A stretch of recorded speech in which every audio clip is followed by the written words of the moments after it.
Hey guys, sorry about the interruption there. Had a bit of computer troubles. But we are now back in business.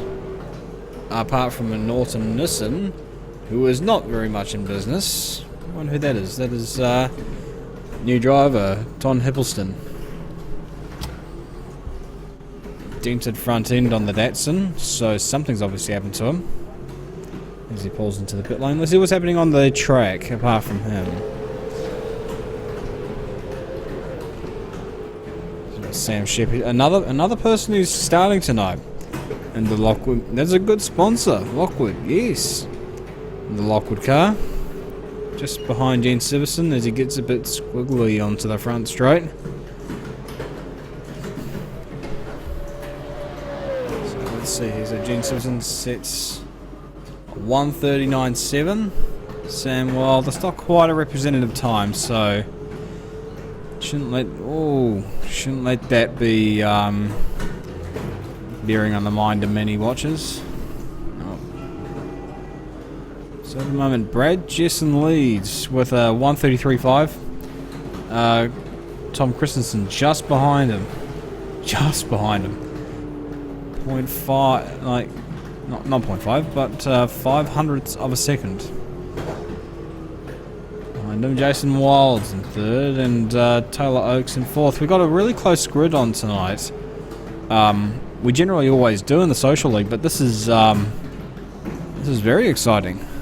Be interesting to see how this goes. Another fastest lap here by Brad Jessen. Only marginally faster though. Whoa! There goes Sam. That's a bit overambitious.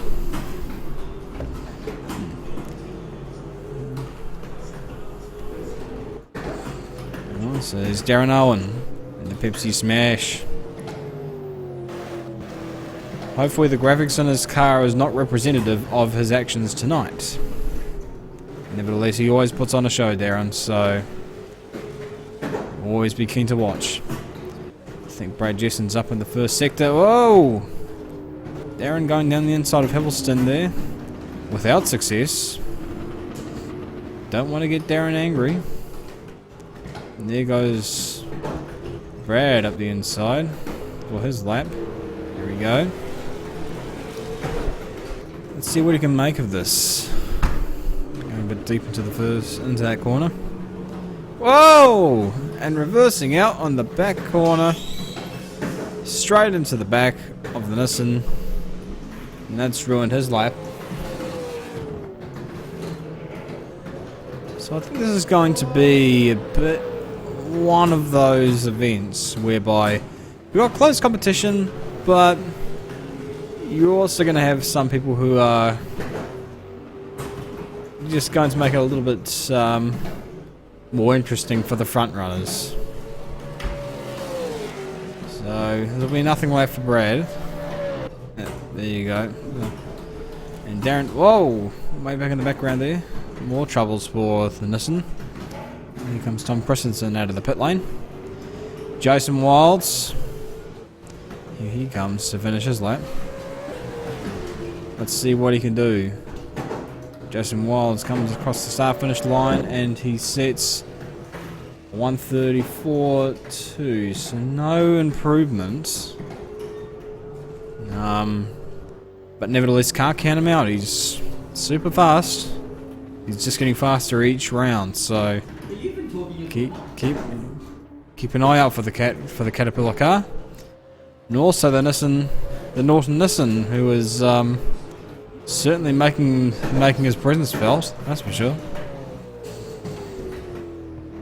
See what else is happening out on here on field. Chris Peace. This is 1:36.0. So no improvement for him as of yet. But Rob Derrick does improve on his time. Just marginally behind Peace. Rob Derrick, former Supercar Social League champion. It's a little early for this sort of behaviour, man.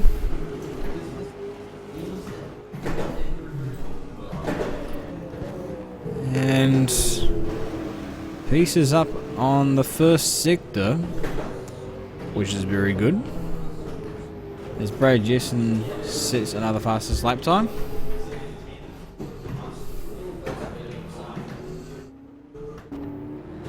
The pieces backed out of the lap here, so let's just go on board with Rob here.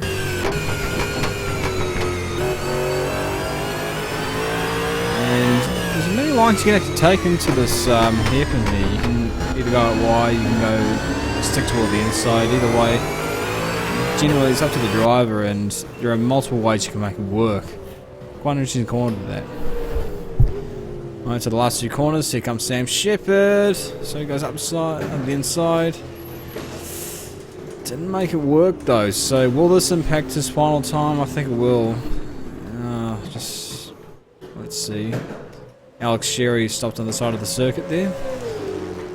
Here comes Rob Derrick across the line, and no improvement from him.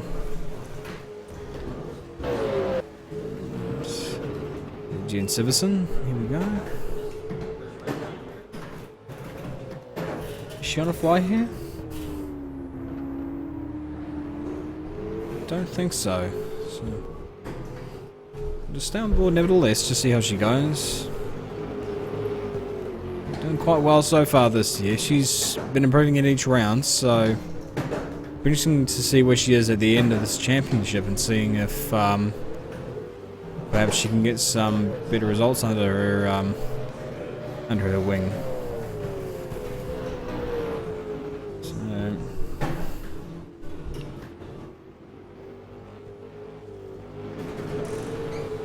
going around the final turn. Jason Wilds is going very wild out there. The Caterpillar company, known for their earth moving machinery, but he's taking it right to the literary sense of the word. There he goes again, rallycross, and I think he's just given up his lap, probably for the best. Anyway, back to Jen, and should be coming up to the first sector shortly. See what the time is. Okay, it's not going to tell us.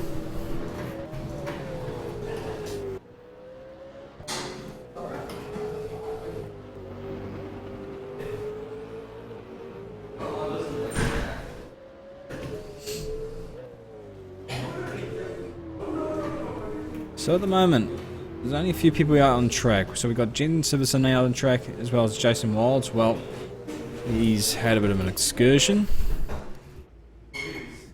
which is one way of putting it.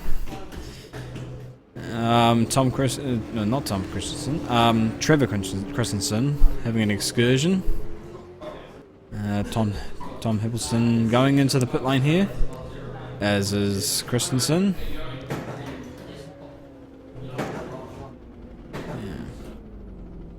So around the back of the circuit, you can see Siverson just coming around the final bend. And let's see what the lap time will be here. Christensen's gone to the lead apparently, so that's interesting. Siverson doesn't improve as of yet, so just going off the track, going a bit wide.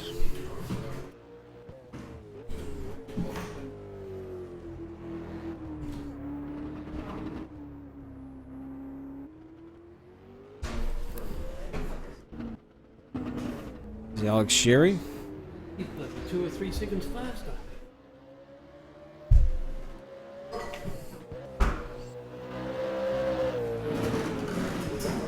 Not quite a newcomer to this league, but he is a relative rookie, he is. So, be interesting to see how he goes throughout the night. He's not doing too bad so far. Well taken the last corner. Coming up toward the line, you may see an improvement from him. So here he goes, and does not improve. But interesting. 2 hours is out on track. Tom Hippelston, yeah. Hey, Sam Shepherd. Here's Darren Owen, the Hulk, Pepsi Smash livery. Very, very scary to look at, as is his driving on some occasions. Nevertheless, he is a man who puts on a show and a man who knows how to get the job done. He is the defending Social League champion. But at the moment, he's nearly 5 seconds down on Christensen, so...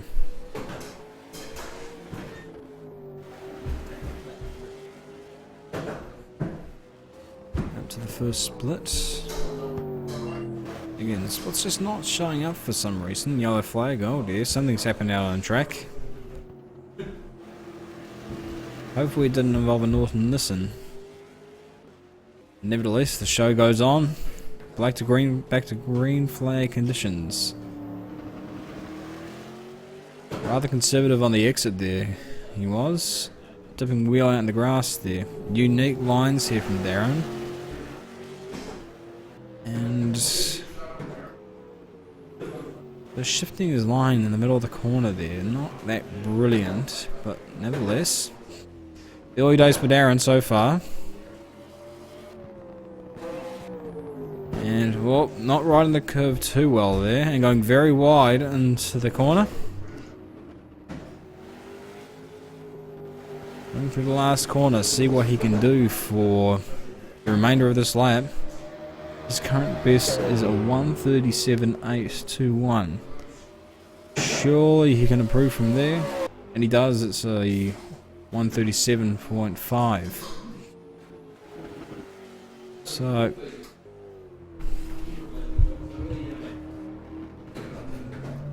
this could be a long night for Darren if he can't get on top of the setup, as it would be for anyone. Anyway, we are in the intermission here at the Hyper Simulator Race Centre. We'll be back with you just after the break.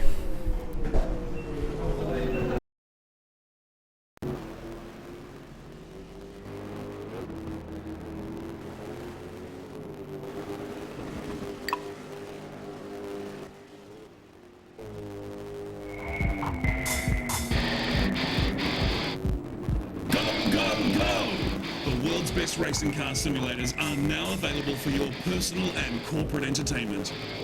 We manufacture for sale or hire open wheel and saloon car simulators. Don't bore your guests with long speeches. Entertain them with something a little different at your corporate events. Set an impression that lasts forever with our car simulators. Put the brakes on your busy schedule and call us today on 0800 497 377.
Welcome back to the Supercars Social League live stream. Your commentator right now is Josh Rebel. Do not worry, ladies and gentlemen. I will not be here for the rest of the series. Or the night, even. Your regular commentator, Nathan Addis, will be here in some time. For now, let's see Taylor Oakes going out on track. It is a very interesting livery. Not too sure what the backstory is behind this one, actually. Nevertheless, it's new. It's unique. Somewhat camouflaged, actually. Does actually blend in quite nicely with the surrounding scenery, if not for some of the prominent yellow that's on the car. It's something I reckon it will be on for a very good result here, Taylor. Probably challenging for the win. Bit difficult to say at this time. Nevertheless, the four people that definitely will be in for a shot here. You can even put it down to 5.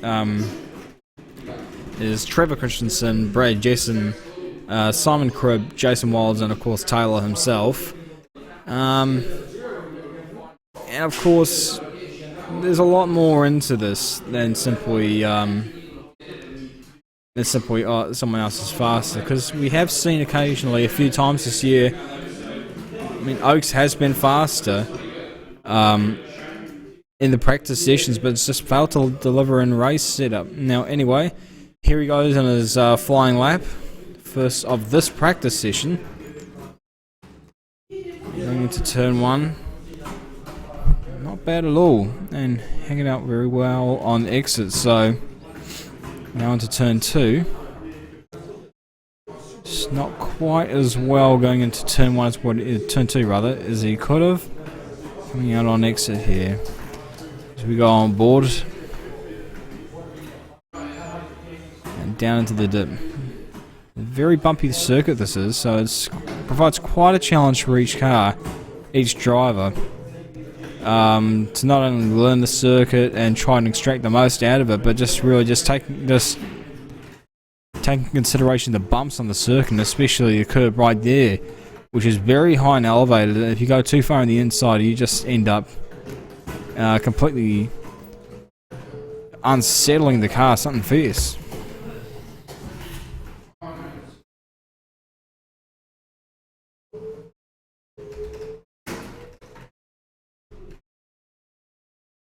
So he will be the first person to set a lap time here in the practice session. And again, not a bad lap per se, but it's definitely not the best he can do. I know that for sure. And it will not be the best of the session so far, but it will be the best of the session so far, but not the best of the session overall. And he comes across the line to set a 1:33.8, so not too bad from Taylor. The benchmark so far in these practice sessions, I think there's a 33.3 by Trevor Christensen. So if he can just extract that little bit more from the car, then he'll be in for a good time. Again, it's just a few little things at a few little corners, which if he can rectify, he'll be in good nick. So Jason Wilds on a lap, as is Jen Siverson and Sam Shepard. Well, not Jen. Oh no, Jen Siverson is on a lap. She did a 1:36.8. Again, not too bad at all. And I think so far out of all the competitors, it'll put her around about 8th or 9th position. So again, not too bad at all. Again, this is the first season in the Hyper Simulator racing leagues, and these things generally take around about 1 or 2 years before you're going to get to the front of the grid. Especially with the competition. I mean, this year in the Social League, the competition is fierce. It really is, because we've got several former champions. We got some drivers that have just delivered on their debut years, such as Jason Wilds, Taylor Oakes, And we got Trevor Christensen, someone who hasn't won a Supercar Social League just as yet, but he is fast and he can take it out. He is the current championship leader in the Supercars League. And Sam Shepard sets a 1:37.5 as Jason Wilds comes across the line to set a 1:34.3. So obviously not as good as what he can potentially bring out.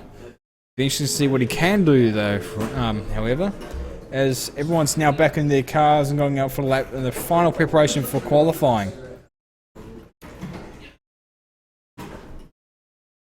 And yeah, so see what Jason's time will be as he comes up to the first sector.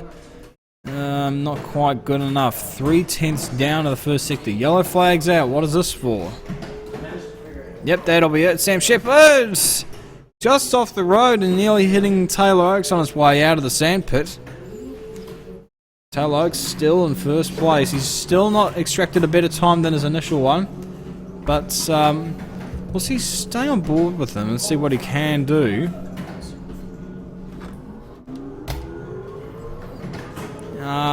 Nothing special. Oh, he's not too far off. He's only a 10th off. You can still just get some time back if he takes the last corner very well, and so far it's very conservative, but nevertheless, let's see what he can do.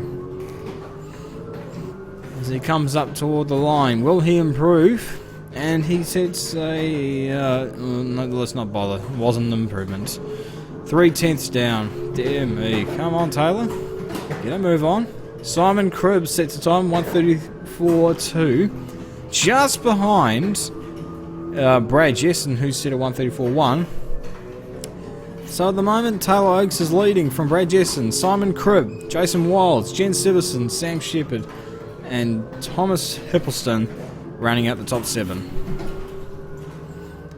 So Taylor Oakes up on the first sector, 1/10 up. So this could be a this could be the improving lap here. And again, if he can get 5/10 on this. If he can get 5/10 on this lap over his previous one, he'll be sitting pretty.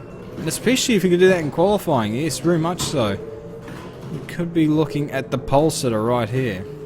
But it's early days, and you have to deliver when the time comes. And he just hasn't been able to do that lately. It's been very disappointing. There's people starting to sit in laps now. Chris P sets a 1:34.3, and Taylor Oakes is 4/10 up, nearly 5/10 up. So far so good for Taylor as he comes through the last corner. Not too bad. It's a bit more conservative, but not quite as much so as it was in the previous lap. Comes up toward the line. Will he improve?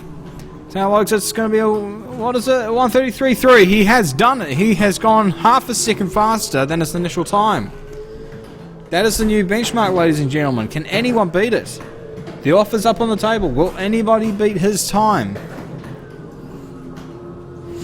Just having a look around, and Jason Wilds has just gone a couple tenths slower, but he's right on his heels now. People just starting to set faster lap times. And it'll be very interesting to see what happens at the end of it.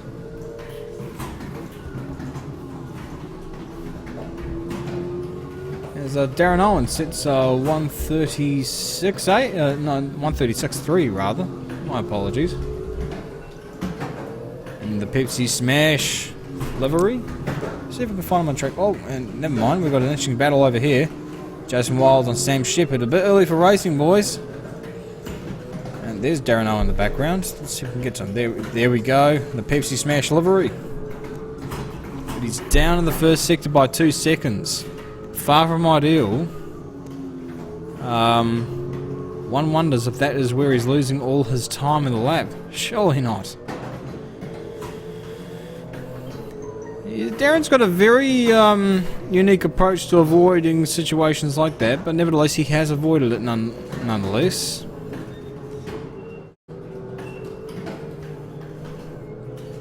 Just approaching Sam Shepard here. So will he back off and yep, he will do. Or is he just going to abandon this? I think he will. So, anyway, Alex Sherry got a yellow flag on track, and Simon Cribb goes past us, a 1:33.1. That is a new benchmark, and that is a very good lap time by Cribbo. So will anyone be able to beat that? We could get into the 132s here. Who will crack it though? I don't know. Jason Wilds does look as though he has the potential to do it, and as does Taylor Oakes himself. But knowing Cribbo, he can deliver.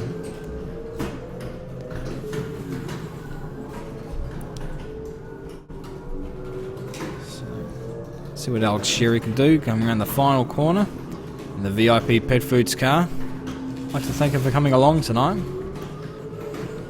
Let's see what he can do, see if he can improve on his 135.9. No, not quite.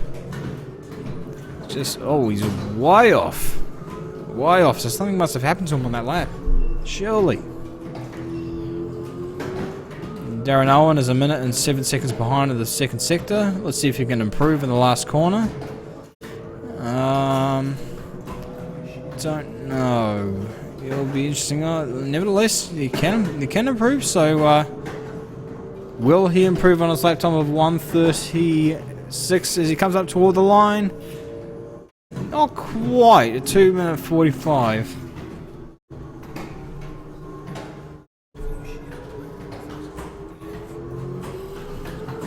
So, not that. Oh, Norton car just jumping into the picture out of the background there. As Trevor Christensen's making his mark known, 1:33.4. Not bad from the veteran. As let's try and see if we can find him. There he is in the 2014, I believe it is. 2014 Russell Ingall livery. Run at Lucas Dumbrell Motorsport. Oh, he's up in the first sector. And Jason Wild's not too far behind. These two on good laps. But just coming up behind the slightly slower traffic. But Pease isn't too far. He's not too slow himself. So I don't think he will be impeded on this lap. But Jason Wild's running wide there, so I think his lap is done and dusted. And meanwhile, Trevor Christensen, right now, he's still on it, and it's a very good lap time so far. Simon Cribb, meanwhile, is on his lap as well. So we've got several people on lap times here. Cribbo is not going to improve on his lap, nor will Pease, but Christensen is 5/10 up on the second sector. This is incredible. So let's see what he can do overall as he comes down the front straight. Right behind Peace is going to get good draft here. As he comes up toward the line, Cribbo does not improve, but Trevor Christensen does, a 32.8. There we go, ladies and gentlemen, we are into the 32s. We got our pole sitter right here, I think so. Unless anyone can answer that challenge. Chris Pease does a 35.1, so he improves up to 5th right now, displacing Brad Jessen. One hardly would have thought that would have been doable. Struggled to find a word there, that was a bit worrying. So no one's really improving on their first sector times here, they're all way down. Yes, no one's really improving. Let's just have a look around the track to see who else. So there's Simon, Jason and Chris. There's a Brad Jessen, so he's coming up to the first sector. So what is he gonna do? Well, sector split's showing nothing so far. A bit disappointing. Rob Derrick coming up toward the line. Is he on a timed lap? Well, if he was, he's way behind, so not very good for the former champion. Easy runs wide. Dear oh dear. Comes in front of Jen Siverson. Yikes. Wouldn't want to do that in qualifying, otherwise you would be pinged for impeding lap time, and you don't want that against you. There's currently Rob, Jen, and Michael Watson are on lap times. A bit difficult to know whether or not these people are actually improving on their lap times because they're some way behind the leaders at the moment. But nevertheless, you never know. You never know when one can improve on their lap time, as David Stevens will testify in the Pro League.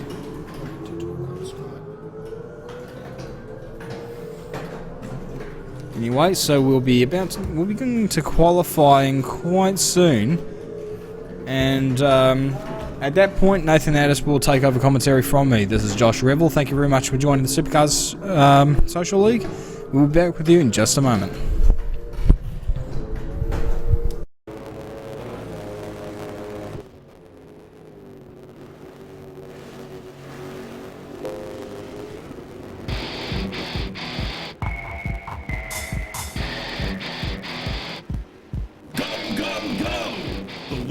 Racing car simulators are now available for your personal and corporate entertainment. We manufacture for sale or hire open wheel and saloon car simulators. Don't bore your guests with long speeches. Entertain them with something a little different at your corporate events. Set an impression that lasts forever with our car simulators. Put the brakes on your busy schedule and call us today on 0800 497 377.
Welcome back to the Supercar Social League.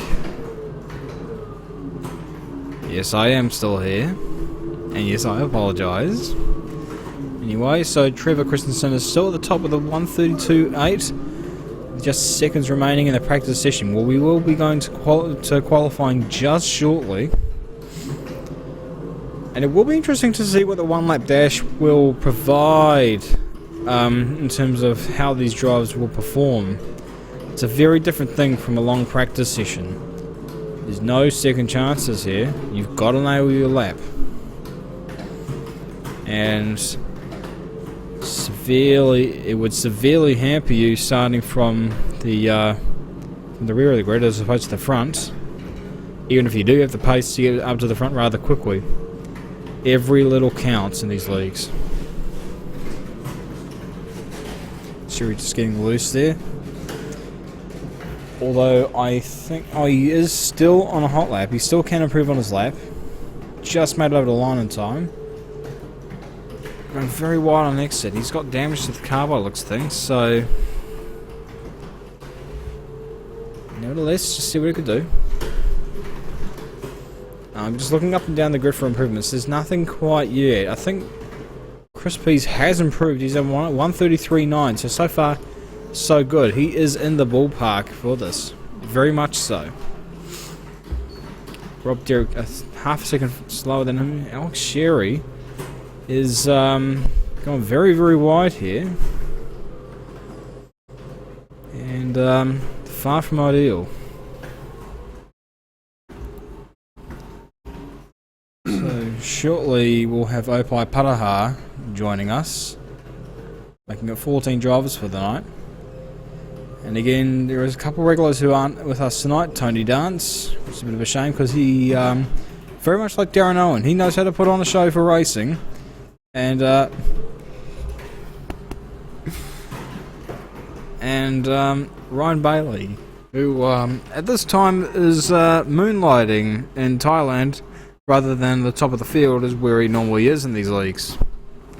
To some it will be a welcome change, but nevertheless... his presence is dearly missed at the moment.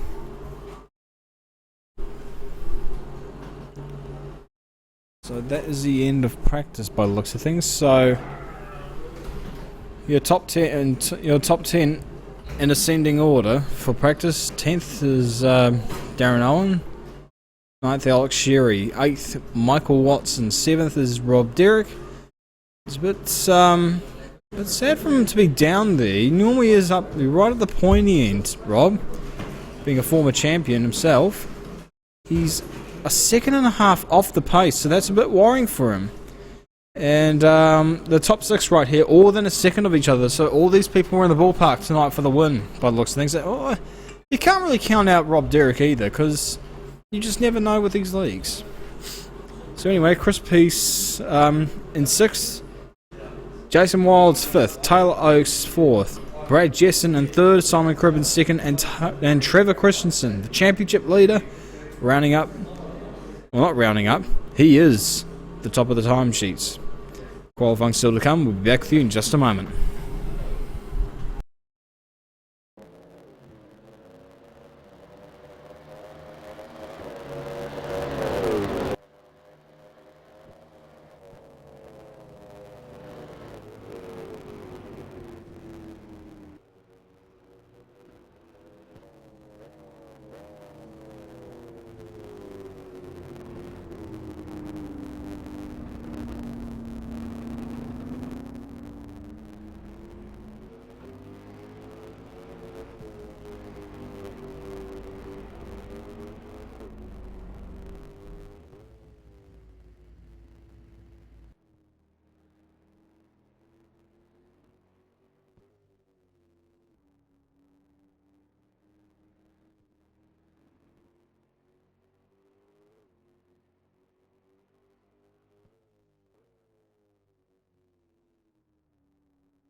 best racing car simulators are now available for your personal and corporate entertainment. We manufacture for sale or hire open wheel and saloon car simulators. Don't bore your guests with long speeches. Entertain them with something a little different at your corporate events. Set an impression that lasts forever with our car simulators. Put the brakes on your busy schedule and call us today on 0800 497 377.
best racing car simulators are now available for your personal and corporate entertainment.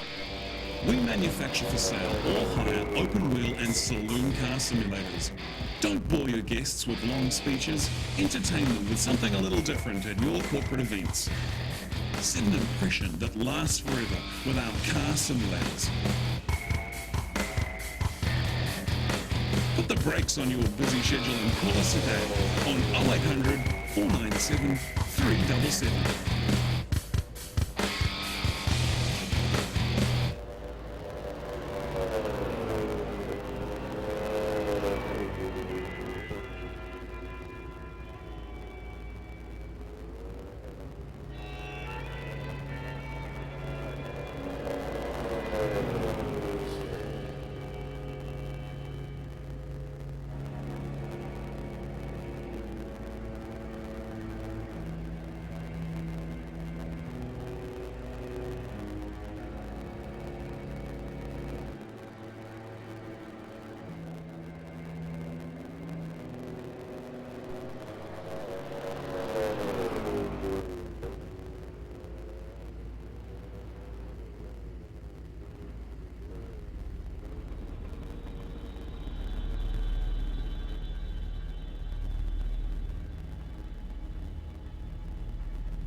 Rob taking a deep breath.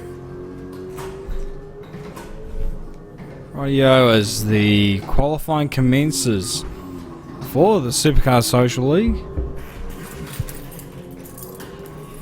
as Brad Jessen is one of the first out on track.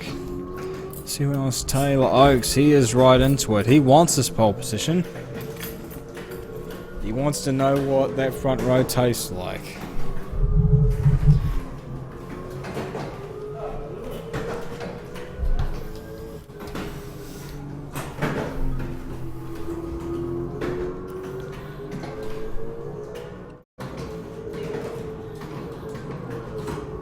Brad Jessen there throwing the car sideways a little bit, just as he comes to terms with the grip level of the cold tyres, getting ready for his flying lap around Sydney Motorsport Park, as the big sign suggests. We've got Trevor Christensen just leaving pit lane now. He's a little bit late in the piece, but sometimes better late than never. He'll certainly be heading out on track, hopefully to clear space. Yes, I mean it's going to be it's going to be an interesting session actually. Everyone here has potential, and we're looking at the first of the people that are going on their laps right now. It's Taylor Oakes in the Toxis car, or the camouflage car, or whatever you want to call it. There are many names for that car. I don't know, what do you think his chances are of getting pole here? Look, it depends on the pressure applied to those around him, or the pressure that they put upon themselves, Joshua, as to what we see, really. The chances are better than average, but I wouldn't say that he's sure to come home with the Powerball numbers. We'll just see how it plays out. Well, fair diagnosis. Nevertheless, it's one lap shootout. You've got to be on the money for this, as we know. One mistake's all it's going to take to get you from first position to sixth. So you are one of the specialists, Josh, when it comes to qualifying, so you're qualified to comment. well, thank you, sir. Anyway, so we are seeing Jason Wilds here in the land moving. Is it land moving? Whatever it may be, the Caterpillar car. Number 8. He's made an impression so far. He's gradually improved his pace throughout the season. Question is, can he get pole? He is definitely in the ballpark. With Ryan away, it's anyone's game, really, Josh. I mean, we could see a few tears in heaven tonight as people get some rude surprises. Well, Taylor Oakes has said a 133.9. That's a good ace in his cap. Michael Watson a 135.4. The lap times will be coming thick and fast here. Brad Jetson coming over the line will get a 133.6. It's a very good lap so far for him. What will the others be getting? So who's coming up toward the end of their laps now? Is he Trevor Christensen? The older statesman from Hastings. Yep, and the first sector, well, nothing's been yielded at the first sector. Jason Wild's got a 134.0 to go third place. Sam Shepherd a 136.1 to go into sixth. Chris Peace at 136.1 as well. Oh, actually, time's popping up thick and fast here. Opai Pataha coming in 8th thus far with a 137.696. And just been pushed down to 9th, actually. He did to Darren Owen. Darren Owen in the Pepsi Smash car. Alex Sherry coming across the line here. What will he do in his bid to get pole position? He will go into 7th. And Jen Siverson across the line will go to 10th place, 137.3.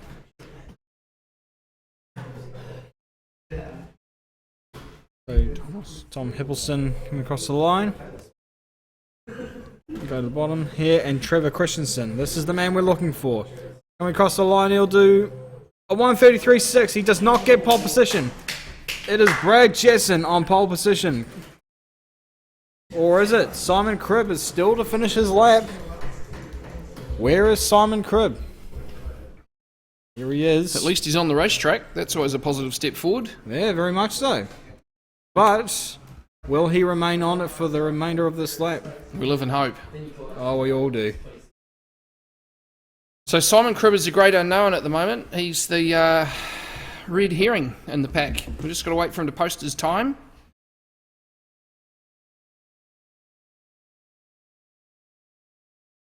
Oh, very wide going into that corner. That'll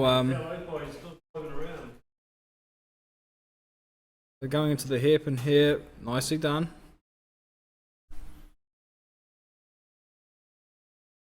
So for a good lap so far. He's got a bit of competition to go with it, so it's not going to be slam dunking in any case. Jeez, very aggressive into those corners.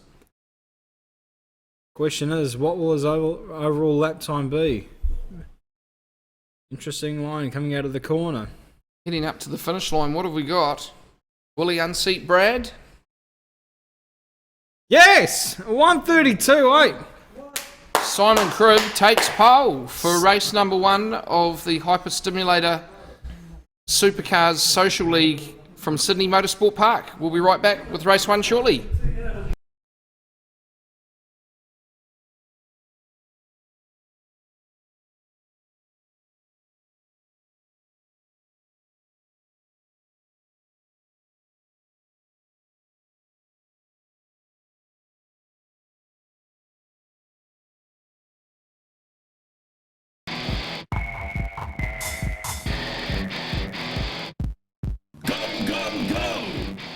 Best racing car simulators are now available for your personal and corporate entertainment. We manufacture for sale or hire open wheel and saloon car simulators. Don't bore your guests with long speeches. Entertain them with something a little different at your corporate events. Set an impression that lasts forever with our car simulators. Put the brakes on your busy schedule and call us today on 0800 497 377.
the Hyper Simulator New Zealand Supercars Social League. We are ready for race 1. 20 laps, 1 compulsory pit stop. We will come out on top. Well, I'm just going to put down my prediction for who's going to win this race. Okay. It'll be I just don't know actually. It's going to be really, really close. I think it could come down to pit stops, to be honest. Simon, Brad, Trevor, Taylor, Jason, and jump Rob. start there. We've got a jump start. Jump start for Chris Peace. And that's a bit of a stuff up. We're away now.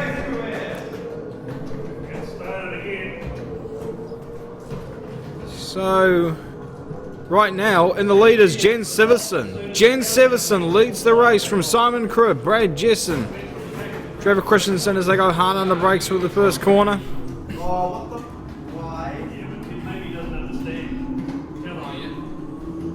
And ladies and gentlemen, sorry, Did we restart that one because of that? Ladies and gentlemen, sorry for the interruption. We will be restarting the race due to some type of failure, whether it be and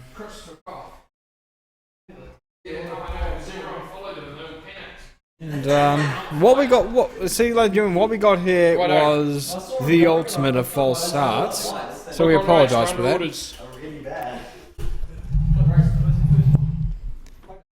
So right now,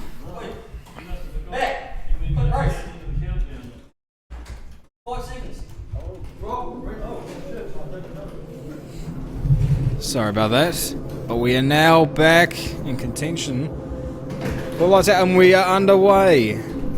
Finally,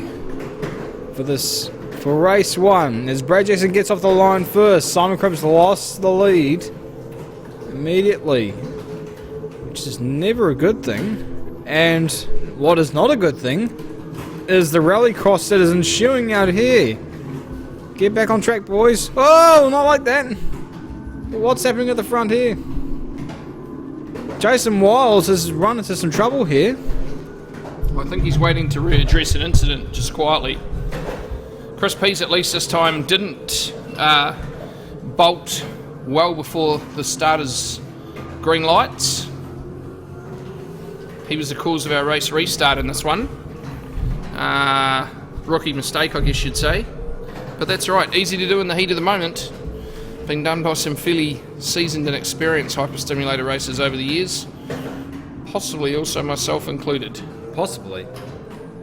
Well, Play it down, Josh. Hey. well, you said it. Yeah, possibly. I'm pretty sure it has. Well, Here we go, Rob Derrick. Currently sitting in 5th place. We might have a talk about track boundaries. Where have we heard that before? Michael Watson as well. Jeez. It was a little bit wild. As it always is. As they come around the final corner, Brad Jesson's got a good lead so far.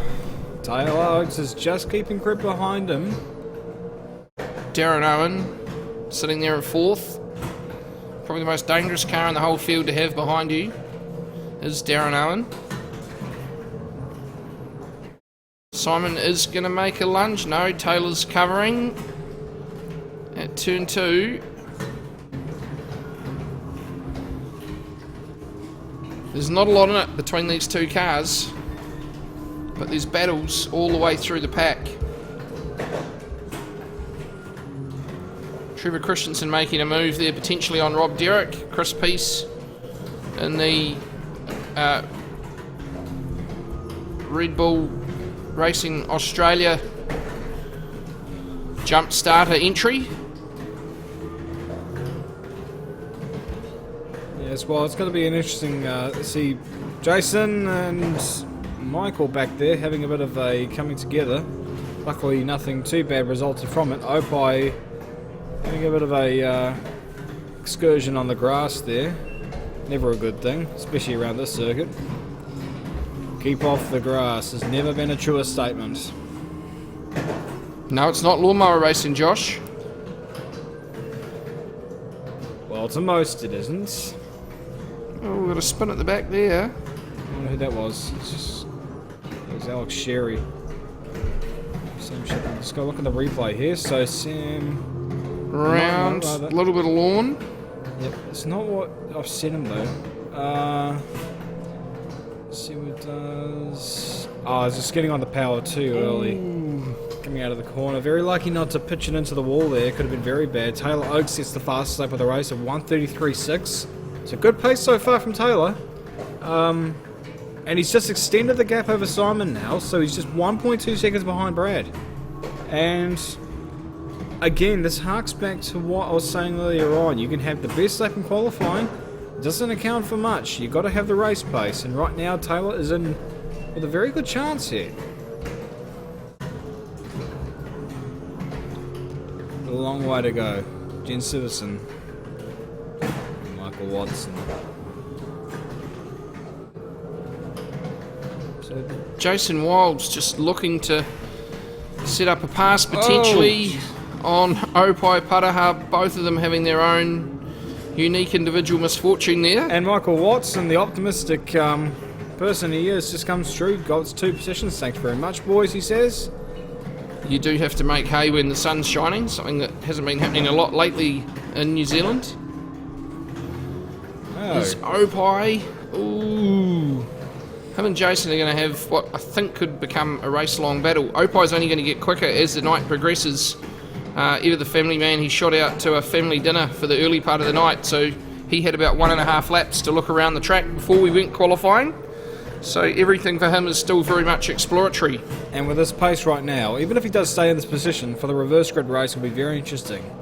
So I think overall for the night, considering his pace right now is not too bad. So throughout the night, I think we can be looking at him seriously contending for a win by the end of the night. I don't see him getting slower, Josh. No one does at this moment. He's going down the inside. Not quite enough though. There's Michael.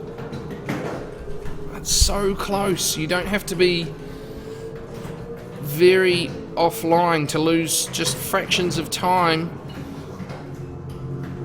The big lunge, the ripple strip there Jason's using, a little bit dangerous. It can unsettle the car quite significantly. Jason and Michael side by side. This could end badly. But so far so good. They've been behaving themselves. Jason's just going to drive right around the outside there. Make it look easy. Gosh. Well kicked by Jason there. Caterpillar horsepower, eh? Can't fold it. No, he's the earth moving Commodore's clearly done the job well. And now Peace in the Red Bullmobile, chasing down this angry 3-way pack here. With Darren Owen, Rob Derrick, Trevor Christensen, Brad Jessensen the fastest lap of the race again. But Taylor Oakes is just maintaining the gap behind him, so it is pretty static, which is why we're focused on the battles within the field. Here's Trevor around the outside, putting the old Heatway Rally schools to good use. Oh, big hit on the side. And just popping into his local bottle-o. Not ideal. Readdressing that though, so very little in the way of time lost and hopefully damage sustained to either of those cars. Well, either way, good taste of Appleton Estate for Christensen there. Nothing like a nip here and there, eh Josh? Oh yeah. Oh, there goes Darren. Oh, the old Hulk smash. He's doing it. Where has he gone? He's gone off the map. Oh no, he's just come out ahead of Chris P, so he hasn't lost a lot of time here. He is one driver who will benefit well from the Apple car when it comes out, won't he? Oh boy, won't he. I don't know what they're going to call that car though, Josh, because they can't call it the iDrive because you don't. You're a passenger. I never would have thought of that, but now that you mention it, mate. You can't call it the iDrive, can you? It just won't work. Interesting observation. Thank you. As they A so often conundrum are. for the viewers to figure out. Yes. Darren Owen, another conundrum for the viewers to figure out. Yeah. Chris Peace just looking to make a move. The battle of the carbonated beverages. And the cat car just stalking the two mice ahead. One of the mice is, well, I would hardly call the Incredible Hulk a mouse, Josh. Mate. exactly. He may get angry. He may get angry.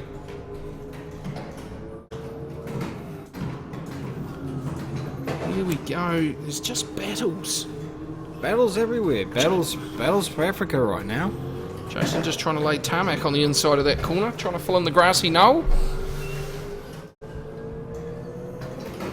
Can just get a sense of the fact that something here could potentially go horribly wrong. And it usually does in the social league, as we see Oh, there. we go. The wheel standing Chris Pease. Unbelievable. Jason Wild's trying to capitalise on another man's misfortune, and looks like he's successfully up the inside there. Oh, just the got narrowest of margins. Just Dear got the Lord. job done though, but very interesting there from Darren Owen in terms of defensive moves, making Chris Pease do the best of his Casey Stoner skills. And I tell you what, it'll be interesting after the race to see if anything is exchanged in between the two.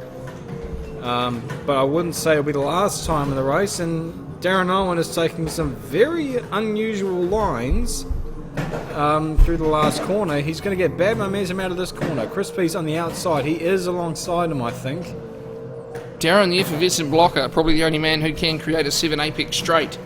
We'll see how this rolls into one.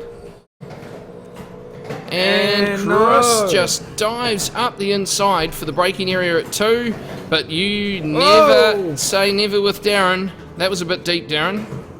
Thought he was at the high dive at Rio Olympics. You're not at the high dive, Darren. Drive the car. Jeez. Well, nearly got a Pepsi. Nearly got a Pepsi and Rockstar hybrid drink there. Yes. The battle of the carbonated beverages continues. Here we go. Opie's really making some ground on Darren here. Maybe Darren's got a problem. I mean mechanical with the car, Josh. Stop smirking. It's really close. Taylor dropping back to nearly 5 seconds behind Brad now, who's kind of got it all his own way out in front. He's just cruising around, setting his own comfortable pace. Got a yellow flag out here on some part of the track. Oh, it's gone now, but just wonder what that was. Anyway, Opie down the inside. Oh, jeez, will he make it stick coming out of the corner? The side by side, Darren Owen. Darren using and track most limits of again. them. And very interesting. Oh, well, he's got a unique style. I will say that right now. That's why we love him. For the most part. Opie just trying to decide whether to take a straight line or a draft. Well, got a combination of both there, actually. Drafting Darren in a straight line is not quite nearly impossible, because the line is never straight. Here we go. Into 2. Can Opie make this stick? Oh, no, he will not. That is just a bit much lawn. Oh dear. Well, I'd say that battle is over. Opie rejoining with Michael Watson looming. Those you're just wondering about the gap at the front, Brad Jessen's got the lead out now to 5.3 seconds, so he's clearly in control right now. We're not too far away from the pit stops here, and one would think that he's going. Well, you never know, because as we've seen many times with pit stops in the leagues, you know, one can get a black flag for a speeding infringement. They can have a slow stop. Anything can happen, and that's why never say never, but so far so good for Brad Jessen, looking on for a win. He's just safely touring out there on his own as he crosses the line. The next car back, Taylor Oakes, has been hotly pursued by Simon Cribb in the Coke Zero car. Christensen's just setting a fastest lap, 33.4. So his pace is just coming on. The question is, can he pull in that gap? Because he is the fastest man on track right now. He is. He was the fastest man off track just before, Josh. Oh, as he often is. He is the rally legend. Well, he is the legend of Hyper Simulator. When it comes to rallying, it's very hard to beat. About the only guy I know who can beat Trevor Zacco Christensen in a rally car consistently would be Robert Van Gisbergen, or Cheese as he's universally known, father of legendary, multi-talented, multi-disciplined race car driver. I was going to say supercar driver, but he does that much that you can't really just refer to him as a supercar driver. Shane Van Gisbergen. Taylor here, just starting to claw away from Simon a fraction. We are dealing with tight margins. Trevor, of course, capitalising on this and trying to march forward. Taylor just two-wheeling through there momentarily.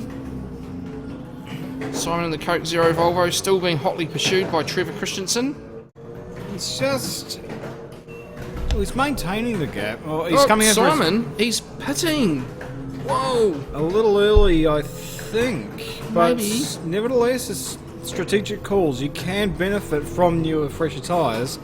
Get ahead. It is a bit easier for some to defend than it is to gain the margin. So this could be a strategy call. Either way, it'll be interesting to see what comes out of these pit stops. Less fuel, of course, by coming in a lap earlier, Josh, so therefore he may have a slightly quicker stationary time. Yeah, that said, however, your car does maintain more fuel for longer. That is true. I could just see Darren Owen on the other screens over here. He's having a good time doing the D1 NZ Drifting Series. As is Alex Sherry. That's not an ideal way to come to the pit stops. It was a wild entry. We're going to see the blocking of pit lane entry. This is not ideal. Here we go. Is he going to miss it? Oh my gosh. VIP car. Very interesting pit stop by the looks of things for him. Hopefully he can get back on track. He managed to keep the back end off the wall during a 7-point turn, so we'll see how he goes. There is a bit of a curve there, Josh. Throwing the cars around, I think there may be an invisible wall that's catching them out when they come into the pits. I have a funny feeling that there is an invisible wall there, and it's just throwing the gauntlet offline a bit as Alex comes in with a slightly realigned nose on that car. I think you'll find that Taylor Oakes is coming into the pits as well. Brad Jessen is staying out for another lap.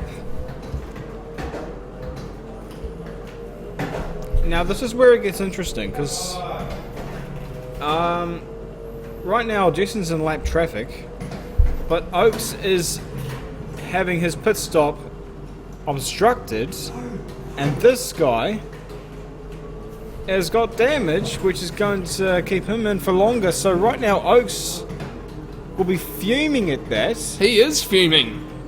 He's less than happy. Well, why would he not be? I mean, hey, how would you react? Mate, that is not the question. The question is, Josh, how would you react? You are Captain Volcano in a race car.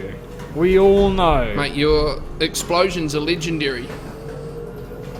Here we go. Taylor rejoins. Somewhat wildly.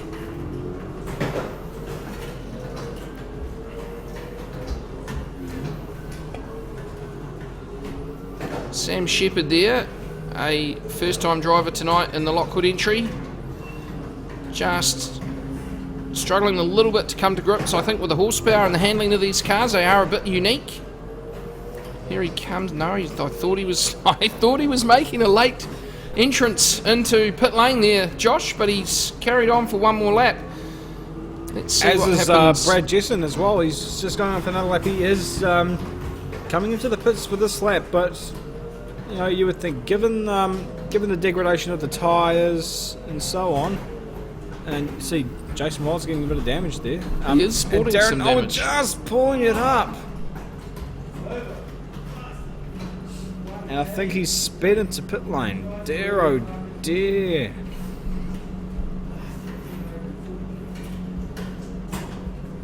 So, again, this is what I get.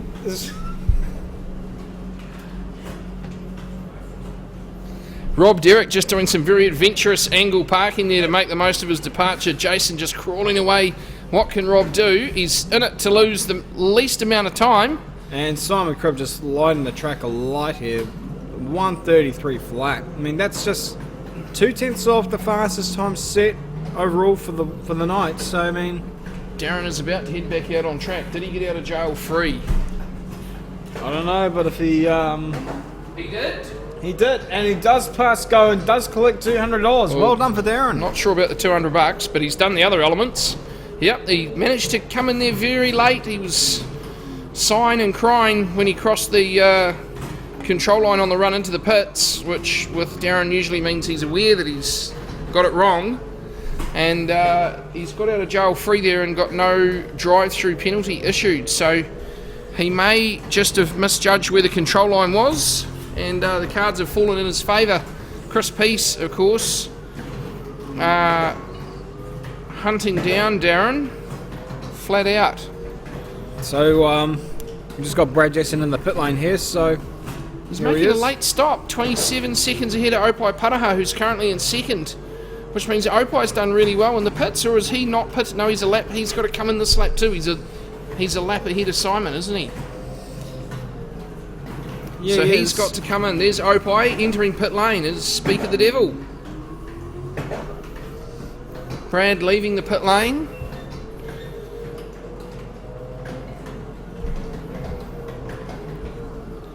Opai just getting service there as the field streams past. Simon Cribb, Trevor Christensen, Jason Wilds, Taylor Oakes, Rob Derrick.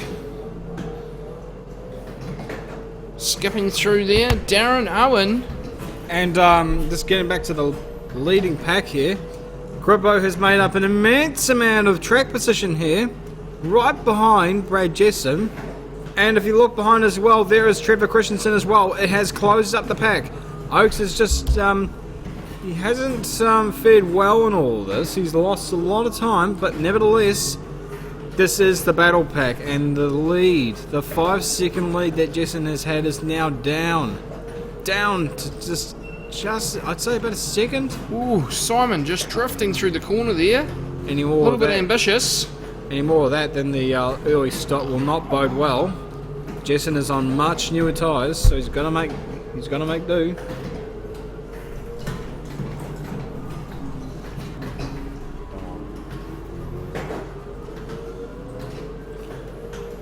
So right now,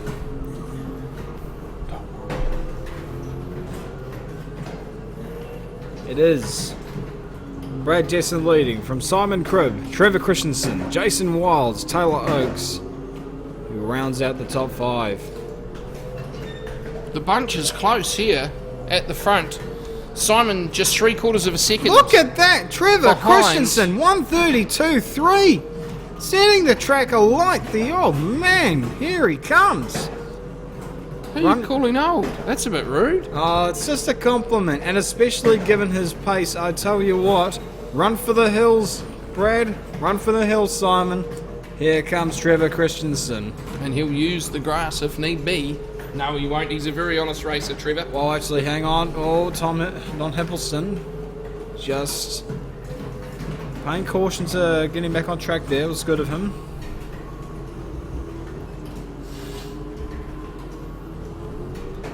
And,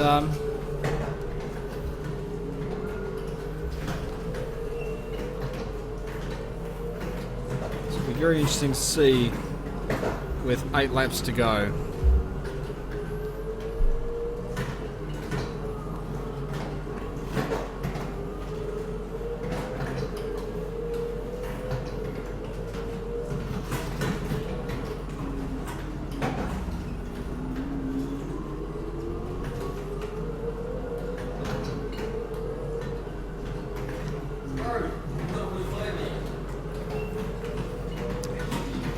So Trevor Christensen really honing in here on Cribb as Justin's just pulling a little bit away now.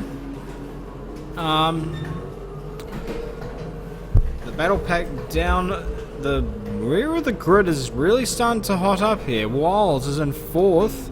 Good recovery considering his problems that he encountered at the start of the race. So good on him. Taylor Oaks, he'd be fuming a little bit, well not a little bit, a lot of it, about what happened. Double stacking in pit lane really hurt his race. But it's a change of pace though. It's happened in the pit lane rather than the racetrack, which has happened in a couple of his races earlier on this year. Nevertheless, well, something's happened, and apparently it is Taylor Oaks who has had some type of excursion there. Let's see what's happened here.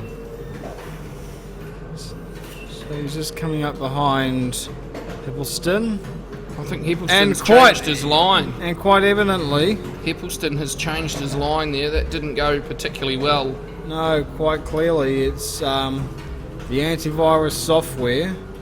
Clearly malfunctioned that time. Malware got into his race and just got narrowly missed by Sherry there. Only marginal, the gap. And so that has severely affected his race. He's now in 6th place. Disastrous effects for him indeed. Especially considering his pace, good enough to win the race. Now subjected to, well, potentially a top 5. There goes Darren Owen again. Building sandcastles.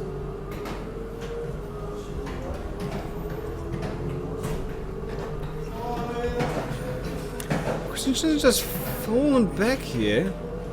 I wonder what's happened to him. Must have encountered a problem because he was right on the tail of Cribbo. Maybe he had it coming together? Who knows? Michael Watson, Darren Owen having a battle here. This is 4th position, arguing over 9th and 10th. Michael currently sitting in 9th. No doubt a fellow we know called Steve Lindsay will be screaming at his monitor down in a very cold Canterbury tonight as Darren takes another wee off-track excursion in his efforts to get past Michael. So a big shout out to you, Steve, a staunch supporter. We really appreciate it.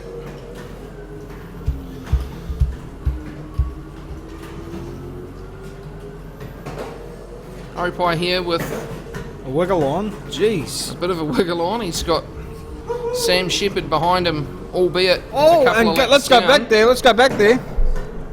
Let's go on the replay. I want to see Tom Hippelston here. So running a bit wide, but it's after this which has taken my attention here because something has happened. Getting up on the curb, rolled it over, and we've got a turtle. We have got and back on his wheels by virtue of the other curb. Oh my gosh, he's got lost. He's way offline. This is not ideal. Don't think that's where you want to go, sir. Back to the track. Oh yeah. Oh, he seems to be having a few issues there with finding his way home. Nevertheless, he's developed teleportation, which could be useful for the next race. Absolutely. And there he continues on his merry way.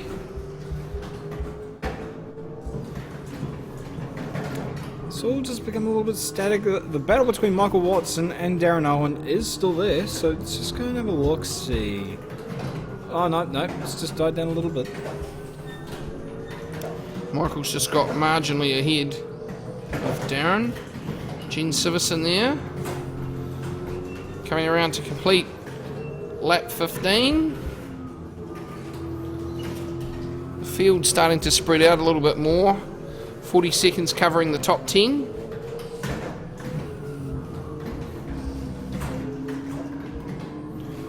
So, seeing the lap comparison there, it's just 3 seconds down on the in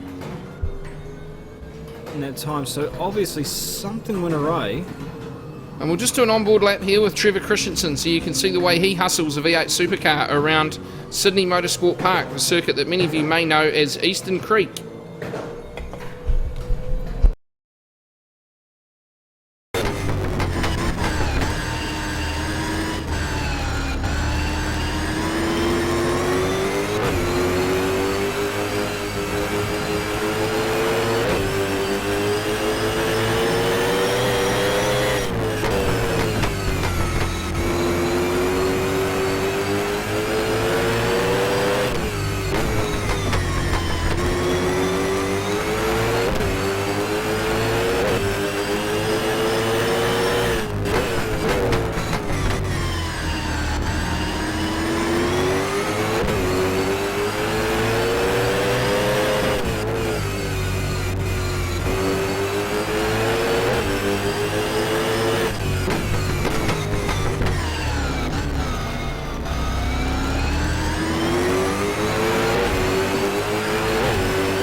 comes around onto the front straight to complete that lap.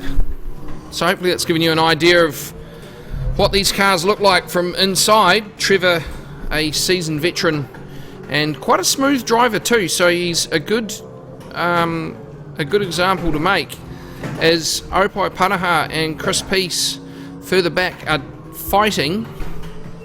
I don't know, is that full position? Yes it is, 7th and 8th. Opai currently in 7th, Chris in 8th. How long will this last? Again, the battle of the carbonated beverages. Well, I mean, Opai's just overtaken Chris here, so will he fight back? That's the question here. That's the $1 million question. But we don't have $1 million, so that's problematic. Oh dear. We've got smoke. We've got smoke. And Alex Sherry. He must have gone wide at turn 1.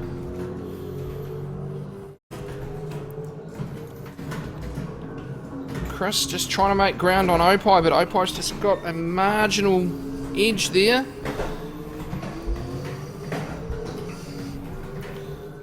So yellow flag's just going to have somewhere. Someone's had some kind of excursion. It's no longer happening, but is it me or is it just starting to close up again? Yeah, I was just thinking that myself. What's the time doing? Well, Christensen just gradually closing it up, but we only have 2 laps to go now. That doesn't give you long. No, but anything can happen. You never know.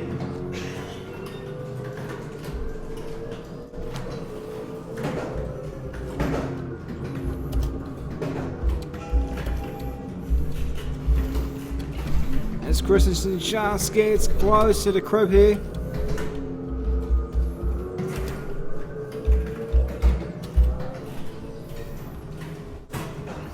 It's going to be very interesting to see the outcome of this.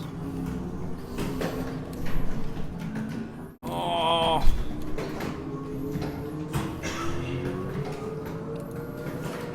All this time they are losing time to Brad Jessen, who's just romping away now. He can sort of just take it easy to the finish, because these two will go at it hammer and tongs, and once they do that they'll be losing time. Jen Siverson doing a really good job there just to keep out of the way of the battle pack. She often does. She's done very well so far this year. I mean, it's never easy to come into these leagues, but she's done very well so far, and I think by the end of the year you're going to see vast improvement. The improvement so far has been pretty good when you consider what was and what now is. Exactly. We've just got Simon and Trevor. Trevor just gaining an edge. Here we go. Okay, side by side. They'll be side by side down the straight. Not quite, however, but he will have the draft. So what's going to result from this? He's surely not going to go down turn 1 side by side. Be a brave man to do that. Well, you're going to be very confident. And he's not quite that confident. Well, not quite close enough, I think, is more the issue, Josh. I don't think confidence really lacks. Well, on the last lap now, Jessen's got a 5-second lead now. He could just relax. But not these two. They've got a 10th between them, maybe 2 tenths if they're lucky.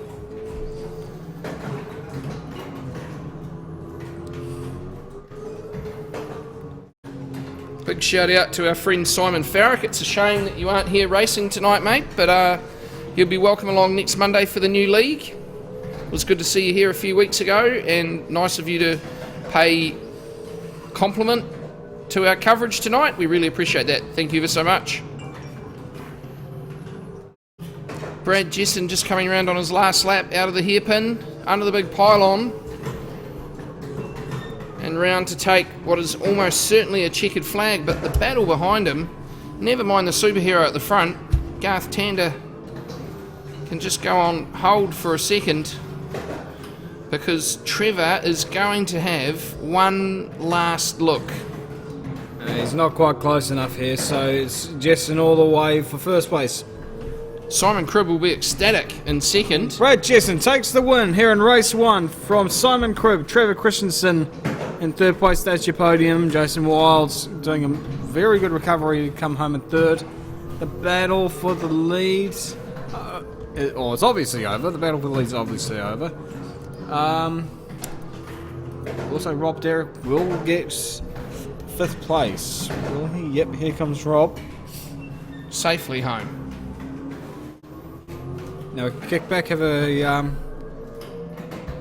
glass of Appletons, and get ready for race 2. Here comes Taylor, with a limp car. I wonder what's happened to him. Oh yeah, of course, the contacts. Opie, providing more contact. Just a friendly wee post-race tap.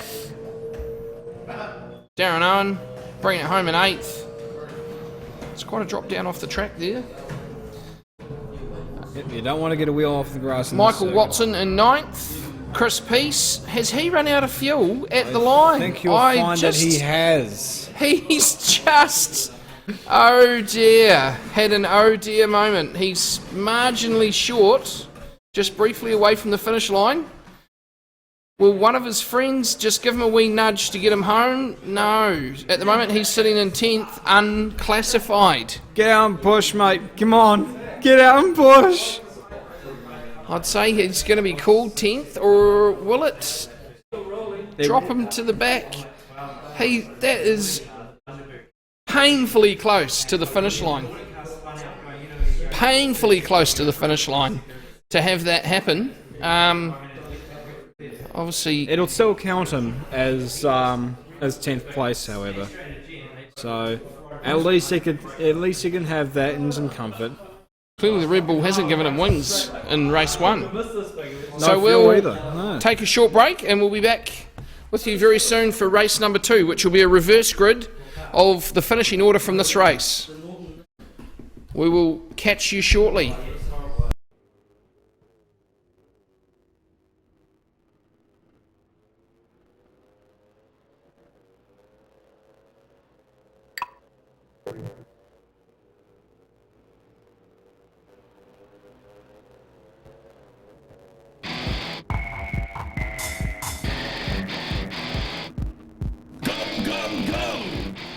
Best racing car simulators are now available for your personal and corporate entertainment. We manufacture for sale or hire open wheel and saloon car simulators. Don't bore your guests with long speeches. Entertain them with something a little different at your corporate events. Set an impression that lasts forever with our car simulators. Put the brakes on your busy schedule and call us today on 0800 497 377.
The world's best racing car simulators are now available for your personal and corporate entertainment. We manufacture for sale or hire open-wheel and saloon car simulators. Don't bore your guests with long speeches. Entertain them with something a little different at your corporate events. Set an impression that lasts forever with our car simulators. Put the brakes on your busy schedule and call us today on 0800 497 377.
Sorry about the delay, ladies and gentlemen. We'll be back with you in just a moment.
Go green. A couple people sneaking.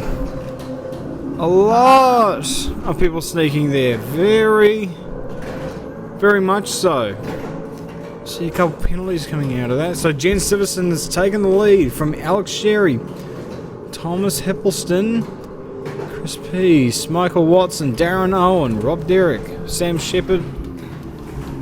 Hippelston gone very deep off into the undergrowth and onto Queensland at the race start. So far from ideal, but what is ideal is the start by Jen Siverson, who takes the lead. And will she complete the lead lap? Will she? Who knows? Uh-oh. Oops, a little bit of a moment there. Oh, here he comes up the inside. But no! Too eager, too early. He's now on rallycross mode, and Siverson's taken the lead back. Chris Peace into second place, Michael Watson into third. It's a very hungry pack, very early in the race. It is all on for young and old here.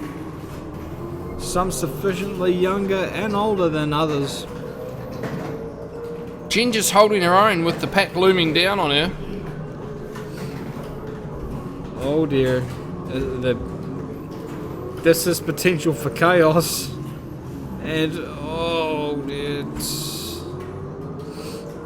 Michael, they're just going a little bit wide. Look at this. Look at this. This is a fantastic sight.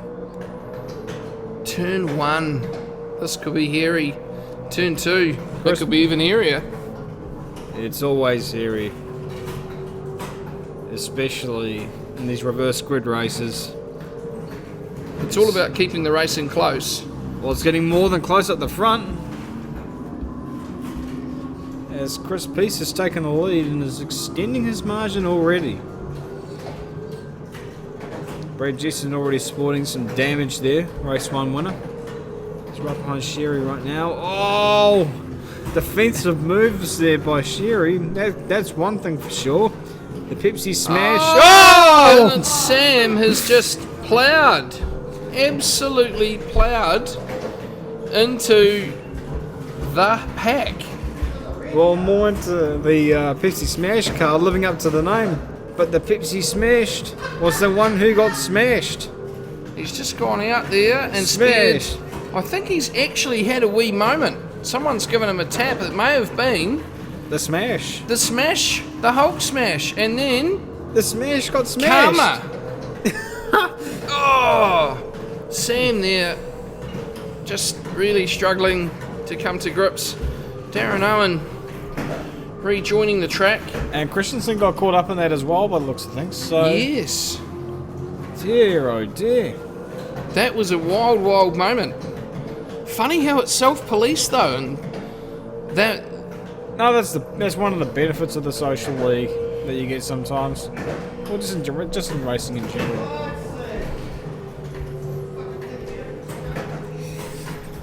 Darren Owen, he's turning into the big green man in the Hulk smash car.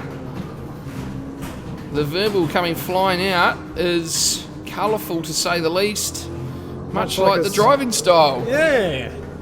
I was about to say his car, but anyway. Tom, what are you doing?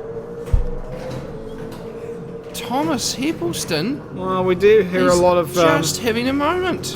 we do hear a lot of the criticism of the Norton security system. He's not exactly doing too much to promote the product right now, to say the least. Darren trying to take the position back from Sam. The battled and the bruised down the back here. Darren just lighting up in the car. He's gone off again.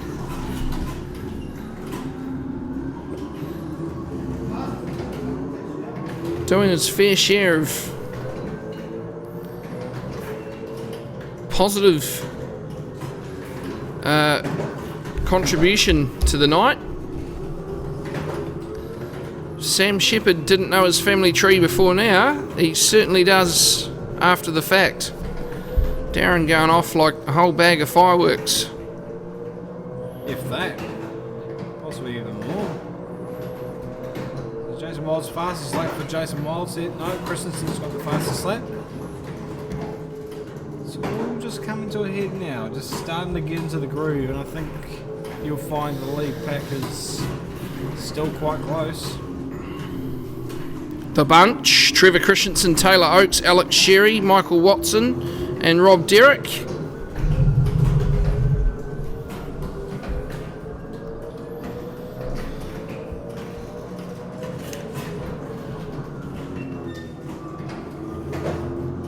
Oh, just going for a move here.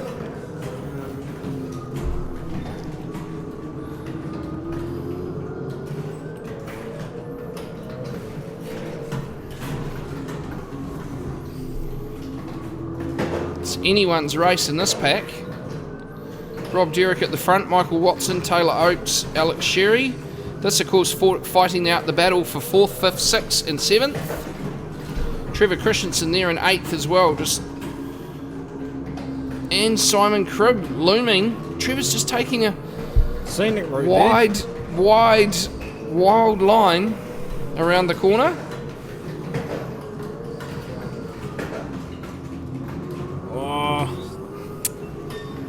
Interesting lines there taken by a couple of people. Will Taylor get a good toe onto the front straight here? He may do, so opportunities will present themselves right here. Jason the fastest lap so far. Good lap so far from him. And Take a deep breath as we approach turn 2. Oh dear. There's Michael looking to make a move up the inside as he made contact with Rob. He did, and contact made against Michael Watson there. Simon Cribb has gone around after contact. We may just need to catch that one again. We apologise for the language, ladies and gentlemen. Obviously the heat of the moment and the passion that goes with it means that sometimes emotions do Run high. boil over. Or in this case, run on the grass. But either way. I think Michael slowed down to readdress that, I think. Yeah, I think so. Just on the racing line. He has. He's sitting behind Rob. That was wild. Oh! And as Rob rejoins, there was a wee moment there with Simon, who was going on a very, very wide trajectory around that corner. Would you take the unsafe re-entry? Oh, I don't know. I was more interested in the mixing of the beverages. It was quite entertaining. Appletons and Coke. So we'll jump back to live and see what is going on. Well, Coke on Appleton Estate there. Simon could have a bit of a yaman moment. There will be some of them needing their beverage on the rocks to cool them down after that. So Opai Paraha having a few technical difficulties, unable to join us for this race, which is a little bit unfortunate. We're not quite sure what happened there, but software being what software is, things just got a bit hard. Oh, here we go. Brad Jessen just had a wee whoopsie-doo. Where is he? He's in here somewhere. There he is, just ahead. Why is he not showing on the lead lap? Has he gone around a track sensor?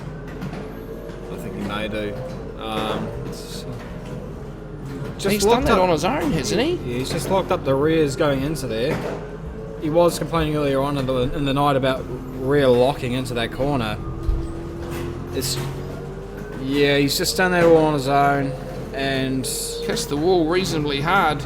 And developed teleportation. Oh, the front end of that car. It looks like it's had a Joseph Parker nose job. That's not ideal. And Jen just trying to capitalise on that. Darren Owen in the Hulk Smash car just trying to capitalise as well. So Darren very good at spending $1 and trying to make 5. So Jessen down to 8th right now. He's a long way down, but nevertheless,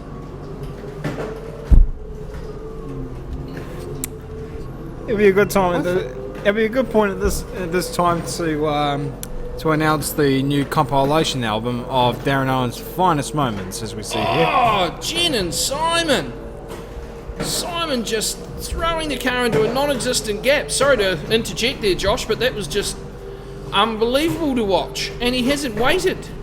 He hasn't waited. Cribbo. Oh yes, he has now. He's trying to pick the opportunity so he loses the least amount of time. Somewhat devious. Can't fault him for that though. You can only fault him for the earlier crash. That must be legit for Brad. Those times look good. Josh, we were just having some conjecture about whether Brad was actually running an 8th or if we had a timing problem. But no. Everything is honky-dory.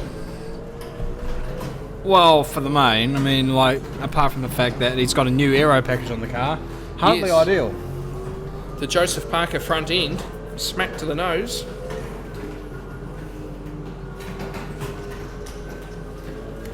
How much will it affect him, though? That is the question here. But I think it, as well as damage to the suspension, the front bar, and all that. There's a lot of things that could have gone awry other than just a nose job. So It could be a long stationary time in the pits. it'll be a long race, full stop. So, but we are having a long steam train here. Taylor Oakes down the inside. Trevor Christensen. He is down far enough to the point where he will challenge for the first corner, but he won't. Not quite close enough.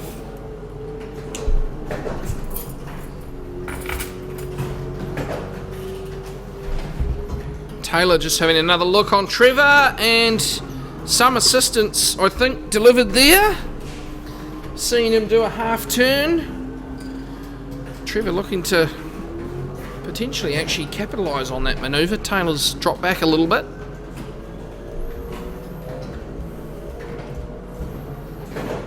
Significant amount, in fact. That was a very, very expensive mistake.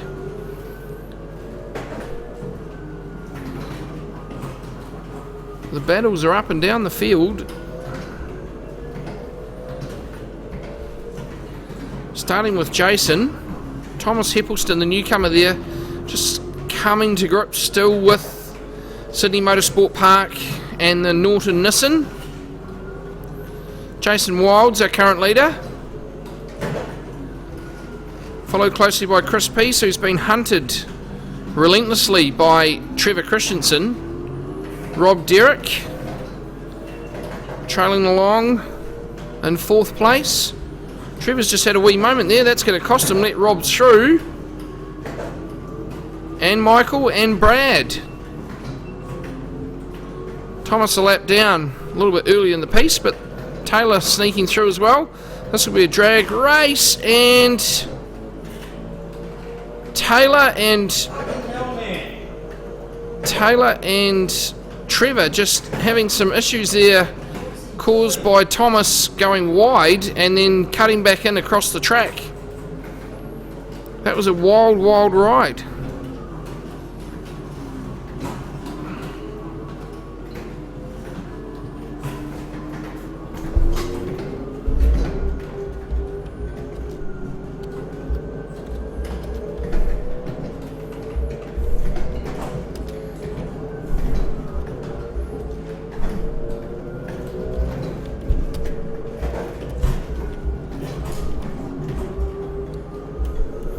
Race control just sending a message there to Thomas, telling him to, or politely asking for him to stay clear of the lap traffic. It's always frustrating when you're learning, and equally as frustrating for the others when your race has been interfered with. Did Trevor just touch there on the back of Alex, or was that, we'll just have a quick look. No, Alex did all that on his own.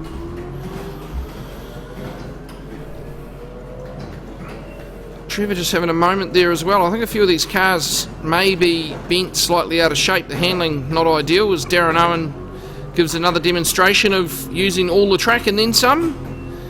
Trevor Christensen coming around to complete lap 10. We should be into our pit stops anytime soon. Some of these guys are going to have very long stationary times by virtue of some of the carnage that has come about across the race so far. It's been a very, very action-packed night. Someone there just going off as well. Michael Watson That looked like it was all of his own accord. Trevor back in 5th, Michael in 6th.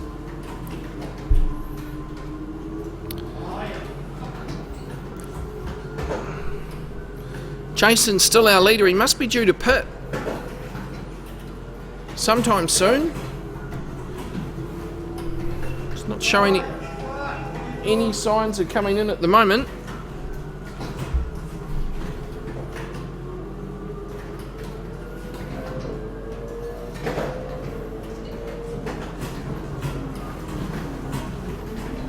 Rob trying to close the gap on Chris. What can he do? That's the battle for 2nd and 3rd.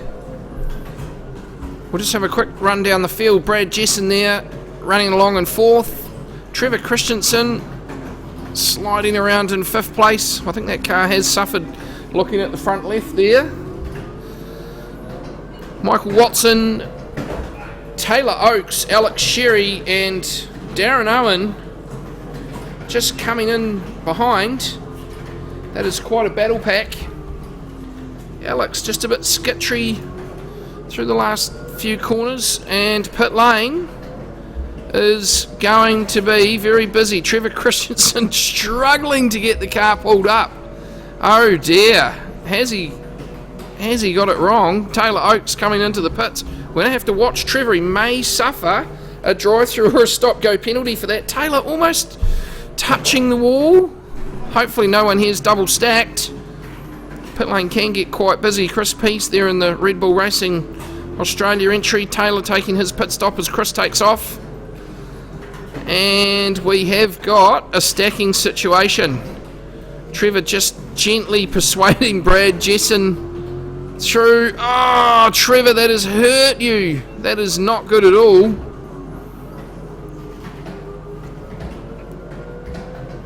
Rob Derrick. The field is everywhere after that shambolic little sector. Gene Siverson in the pit lane. Trevor Christensen just leaving now. Wow, that really hurt him. Poor Trevor. A very passionate competitor. Sam Shepherd. Gene Siverson departing pit lane. Just got to watch pit exit there. It tends to throw you out.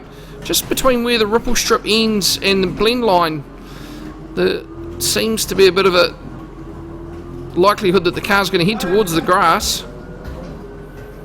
Darren Owen and Alex Sherry, hammer and tong. This is for position 3rd and 4th, and they both dive into the pits. What's going to happen here? Someone stopped. Michael Watson just pulling over to admire the cockatoo out to the left there on the fence. He's coming in with almost no fuel in his car either. He's right down. Who's going to win here? We've got Alex and Darren. Darren's quickly turning into the Hulk again. You'll find Michael Watson's our current leader. Alex was meant to go into Darren's pit bay there. Yes. There does seem to be a lot of sharing in this process tonight. Sharing is caring. Allegedly. Taylor Oakes down in 9th. Something must be just a little bit amiss here as everything sorts itself out from the pit stops. Thomas Heppelston having a bit of a moment. Gosh. Simon Cribb. Darren Owen making a wild departure from pit lane. You need to see this. This is hilarious. It was exactly what I was saying before about the car's propensity to go straight ahead, and if ever there was, it's with Darren Owen just fighting with. There he goes, straight out. He's trying hard. Trevor Christensen trying hard as well. Dear Lord. Lap 11 of 20. Will some of these cars even make it to the end? It's anyone's guess. Trevor just making a pass there on Darren. Darren taking to the grass.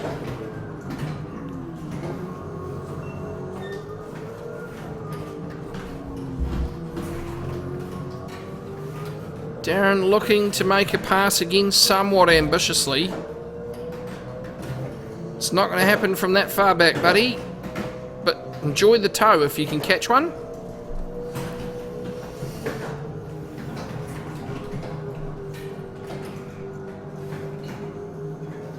You just kind of get the feeling at some point, Josh, that Darren's going to have a lunge. He's the king of ambition. In fact, he's the royal family of ambition. He is the embodiment of it, you could say. Yes. Trevor just keeping a safe distance there, and a whole lot of hope. Very wise. Very wise, especially with Pepsi Smash right behind him.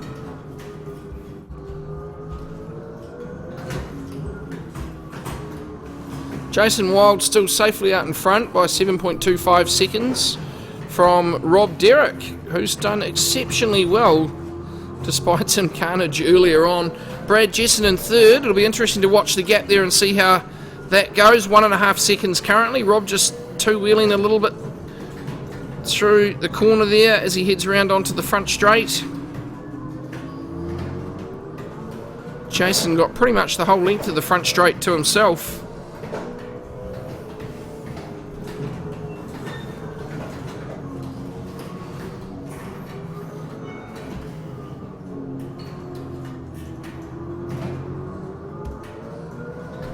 Chris Pease in fourth,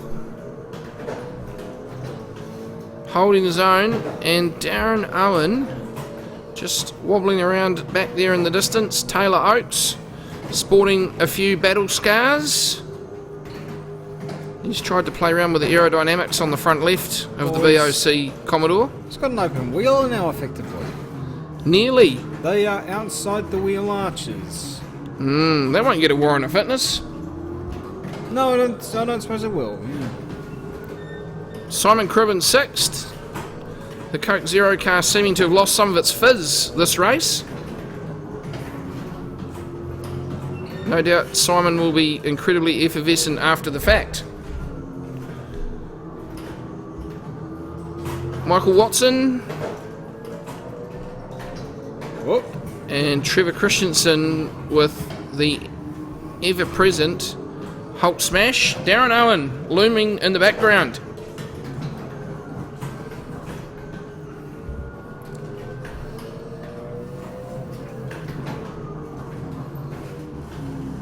All these custom liveries that you see, including Trevor Christensen's, which has been changed from Russell Ingall's livery with just a few minor changes, all been put together by the Coke Zero driver, Simon Cribb.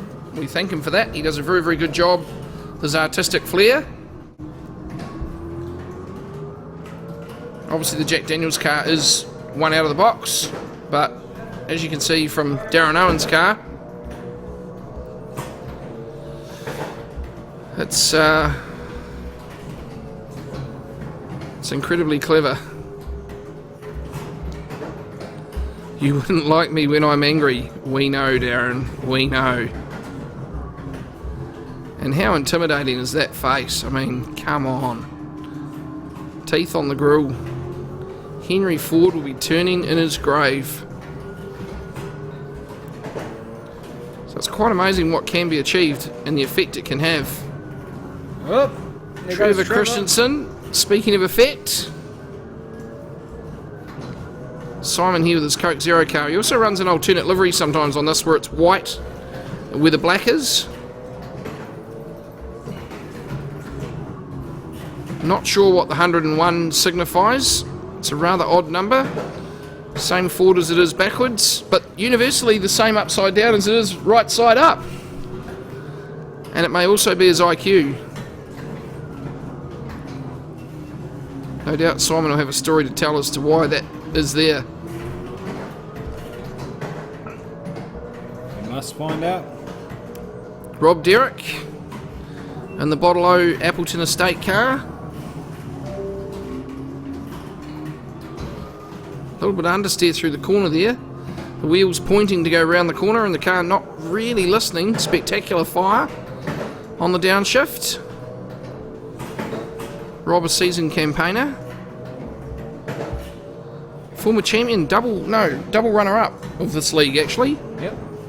And participant of the V8 Supercar Pro League, where the action's even hotter. Jason's car is quite spectacular here. Castrol, Caterpillar, NZ, Hyper Stimulator, Snap-on, Gull Force 10.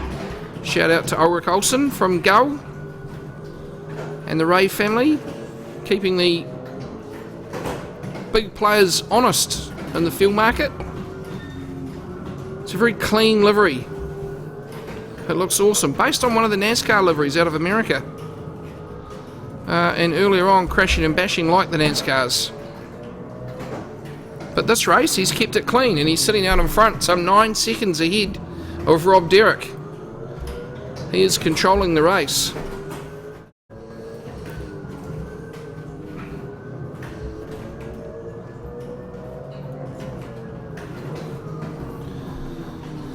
Darren Owen, Michael Watson, just getting a little bit wrong there. Trevor Christensen slightly ahead. Darren looking to make a move. Can he do it? No. Not right now. But there's still 4 laps to go. Oh no, Thomas Heppelston is parked up out there on the grass. I wonder what's happened. I hope that's not a fuel issue.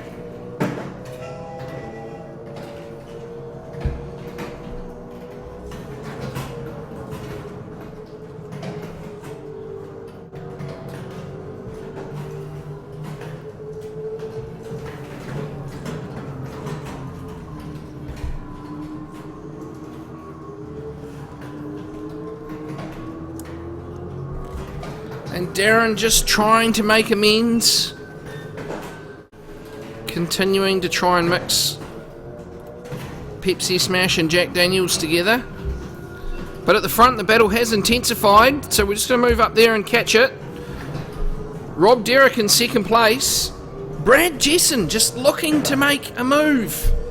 Can he do it?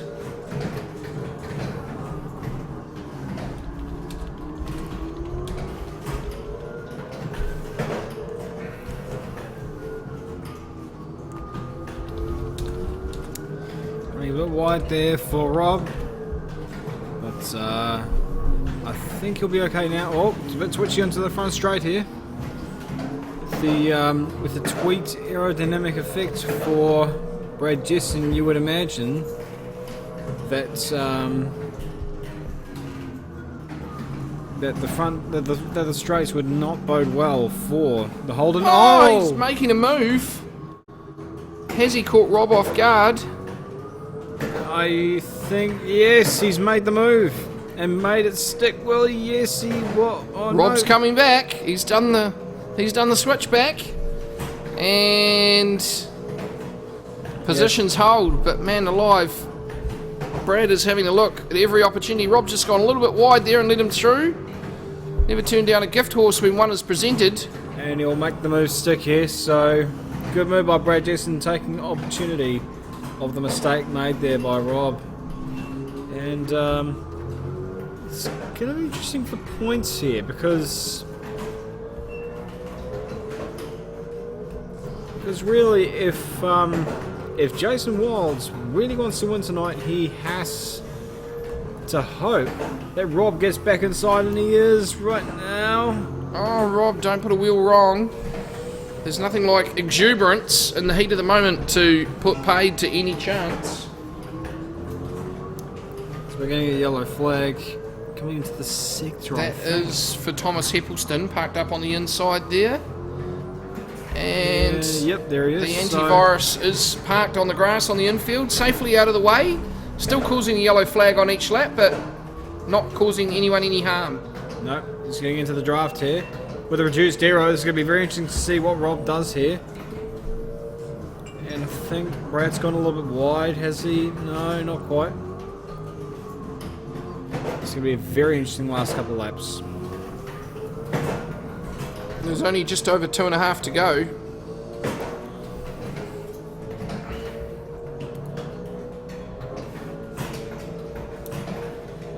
The battle pack a little further down the field is still hotting up relatively nicely. And this is between... There is a couple of battles there. There are. So there's Chris Pease and Taylor Oakes, Simon Cribb and Trevor Christensen. Trevor, the leader of the championship and initially showing some great speed, is down the pack here. And the last outing he had in Queensland Raceway was not that great. Rob is not that far behind in the standings. Ryan Bailey may be out of the hunt for the championship, but there are still a couple of people who are very much in for it. So it's not going to be a walk in the park. You cannot afford to be complacent here. And Taylor's falling into the clutches here a bit. Why, Simon? Trevor Christensen looking to capitalise. Oh my gosh.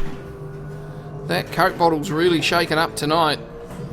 Brad Jesson and Rob Derrick's battle has sort of stabilised the gap out nearly to 2 seconds now. Brad still in second from Jason Wilds, with Rob Derrick sitting in third.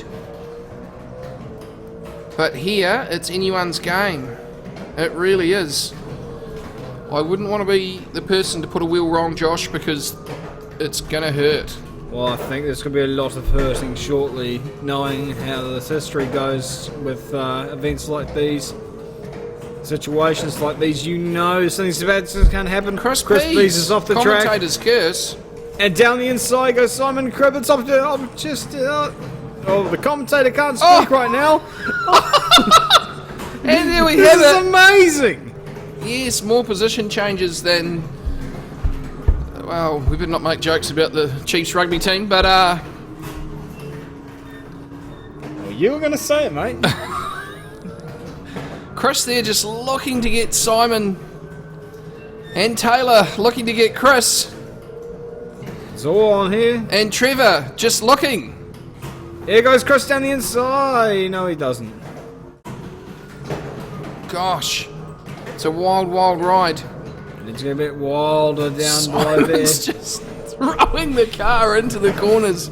Like a go-kart. Oh my gosh. This is go-karting with Simon and Cribb. Whoa! There goes Taylor down the inside. Maybe not quite. It's on for young and old here. It's very old toward the rear. Sorry, Trevor. That's not very nice, Josh. It's just a compliment. Oh, he's made contact. The two T's, Trevor Christensen and Taylor Oakes, Well, had a bit of a TT moment, and Trevor will have slowed down. That's let And Darren here Owen comes- through. Darren here- will be beaming from ear to ear. here comes Betters. Which is a nice change from him smoking out both his ears. And Chris Pease has had it off as well. Darren Owen could come from nowhere and take 3 positions. He will. He comes from Te Hiratū. That's not nowhere. You learn a new thing every day, don't you?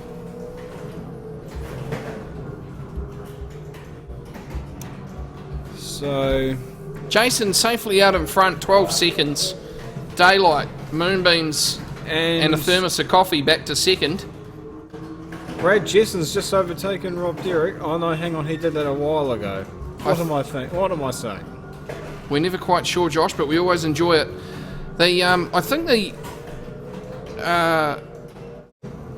realigned front end is perhaps actually aiding his car. You think so? Don't know. It's hard to tell.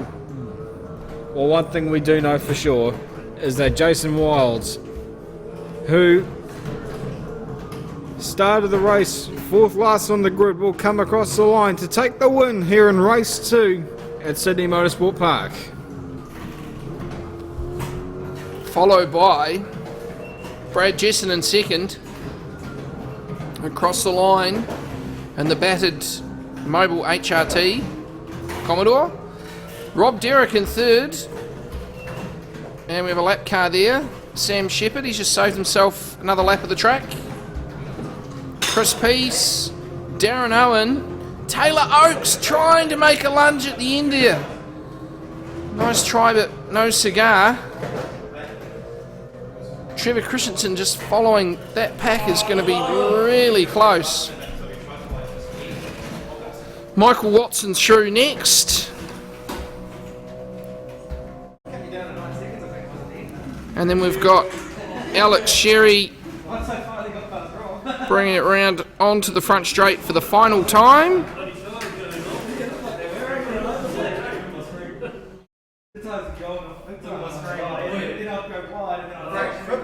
Jen Siverson coming through. Well, anyway, that was the conclusion of race 2. Race 3 will begin shortly, in just a few moments.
The world's best racing car simulators are now available for your personal and corporate entertainment. We manufacture for sale or hire open wheel and saloon car simulators. Don't bore your guests with long speeches. Entertain them with something a little different at your corporate events. Set an impression that lasts forever with our car simulators. Put the brakes on your busy schedule and call us today on 0800 497 377.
Righto, ladies and gentlemen, welcome back to race number 3 from Stimulator New Zealand's Social League. We are running just a little bit late tonight, which is unfortunate.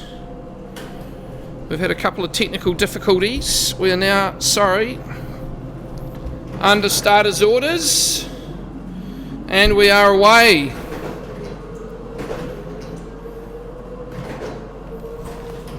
And a wild start there. Jason Wild's down the back as the mayhem up the front continues. Rob Derrick out on the grass. Oh my gosh. Opai Paraha rejoining us in this race. He's changed to the Volvo. We had a few issues there with him after the first race. And what could only be described there as a multi-car pile-up. That would be crazy. We'll just have a wee look at how that played out. Coming up from the start there, take to the helicopter and watch from up high, and you can see that Sam Shepherd has turned around. Michael Watson slowed down.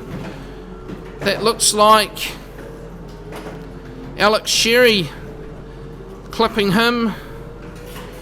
Darren Owen stopping. Simon Cribb involved there as well. Michael Watson being pushed off the track as Thomas Heppelston rejoins. Rob Derrick, Brad Jesson, Darren being pushed out into Tom. Opie, Jason Wilds. I don't think anyone got away untouched. That was amazing. And then it continued. There was more. As Michael and Thomas came back across the track into Simon, Simon into Michael, Jason into Simon and into Michael. This is not ideal. This really isn't ideal. There's going to be some tears in heaven after this race. Oh dear. Josh Revel, my co-commentator, has called it a day. He's gone home. He's had a big few days of work and bits and pieces, so he's decided he'd go home and tuck himself into bed. Knowing him, he'll get home, end up wide awake and be up till 3 a.m. But got to respect him. He's done a very, very good job for us on commentary tonight and brought a whole new twist and flavour to our coverage. Darren and Jason here. Jason getting a bit wild as he tries to execute a pass on Darren Owen, the reigning Hyperstimulator New Zealand V8 Supercar Social Champion. Jason coming back for a second bite of the pie. And doing it as Darren gives him a wee nudge. It looked like that there was going to readdress, but no, it hasn't. Darren just getting through. Real battles going on. Taylor Oates, our current race leader, which is good to see. The battle pack. Starting, there's Thomas down the back. Where's Taylor gone? Oh, Taylor has changed cars. He's throwing me. Michael Watson. Where has he gone? There he is. He's back in his old trusty BOC mount from Albury.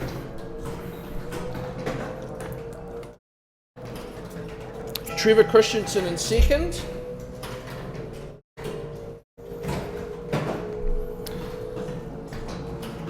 Alex Sherry, a newcomer to our league, turning up in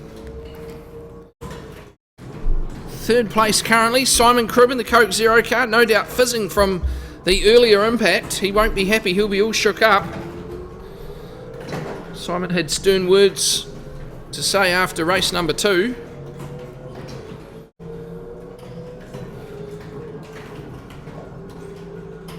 He felt a little bit aggrieved. There's Alex and Simon just coming together there. Simon, ever the saint when it comes to racing, doeth no wrong. Let's just have a quick look at that replay and see. I reckon Alex did change his line. That looked deceptive from the other shot. He's come back in there and just clipped him and spared out. That's not ideal. That is not ideal.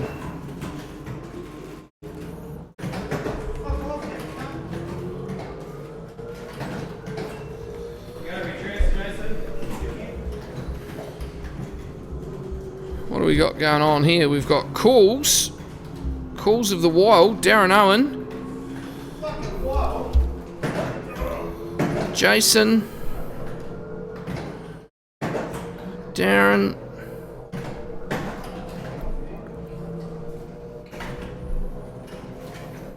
going out, coming back in, and continuing on his merry way. Dear Lord. As the pack commences lap 4, this is turn number 2 at Sydney Motorsport Park. Darren Owen all over the place. A bit like the Hulk. Anger beats precision, allegedly.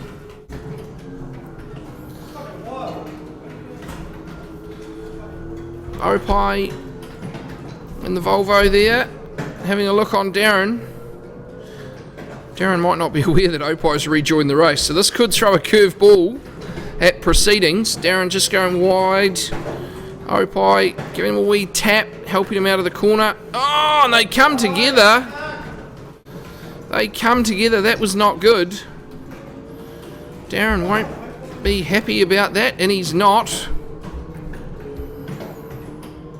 Darren going wide and starting the process, and then coming back in off the grass. Once again, he's oblivious to his surroundings. And Opie, oh dear Lord, just been spared out. And Darren kissing the tyres, having a few challenges, rejoining the track. Or attempting to rejoin the track. And now he's back on his A game. Hey, look at that. Sliding. Darren Owen, ladies and gentlemen.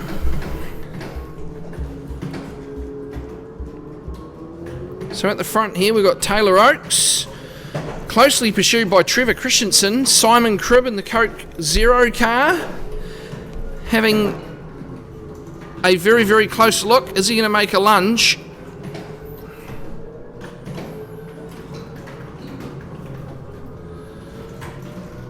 He hasn't quite pulled it off. He goes very, very wild into that corner. Just about every lap, it's the same line. So there is a degree of consistency. Trevor, the older statesman of the field. I think it'd be fair to say if we added Simon and Taylor's age together, Trevor would still have a safe margin. But certainly no slug. He can show most people up.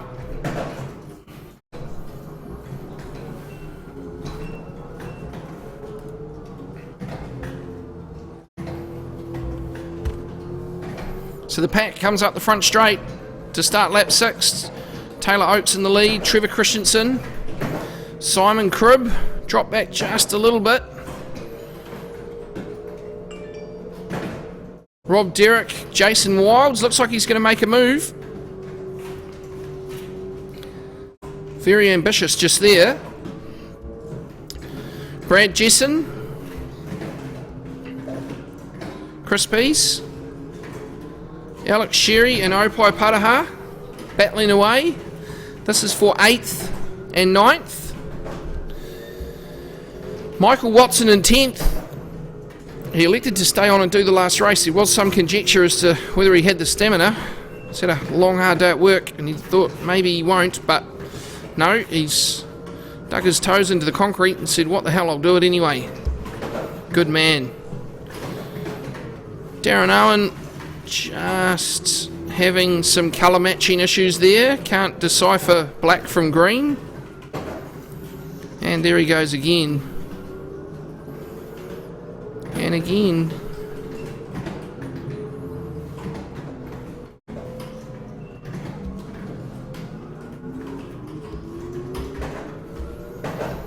Trevor Christensen's taken the lead from Taylor. This is a big change at the front. Trevor might just be able to drive away here using all of his experience and skill to pull away from Taylor, who'll be soon pursued by Simon Cribb.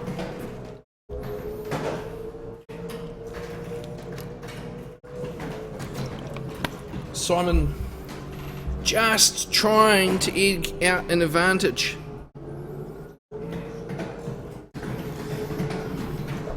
He's dropping back though. Oh dear. That won't end well.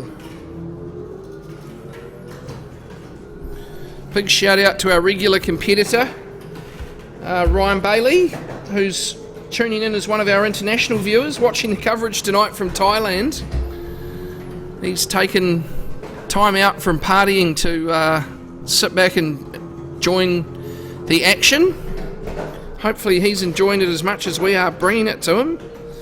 And another good friend of ours, Ian Yee, or Yee-san as he is universally known, watching from chilly Christchurch tonight. The Cantabrian viewers, there's a fair few of them down there glued. So hello to you as well.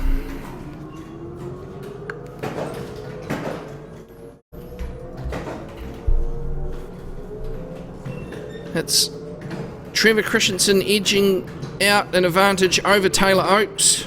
1.5 seconds at the line. Sorry, it's just stretched to 2. Call it too soon. Simon Cribb, another second further back, and then Rob Derrick a couple of seconds adrift. Rob, of course, being hunted by Jason with unrelenting fervour, and there is Brad Jesson just trying to capitalise on that opportunity, but not quite getting there. We'll see what unfolds. Brad's determined. Here he goes again. No. Oh, maybe Rob's gone a bit wide. And I think Brad has done it. He certainly will on exit, getting the better drive there by virtue of a slightly better line. Good to see these guys actually able to dice with each other somewhat cleanly compared to some of the carnage and activity that we have seen so far in tonight's racing, with cars and stickers and paint and panels all being traded. It was more like a swap meet at the start of this race than a car race. Everyone was trading parts with everyone.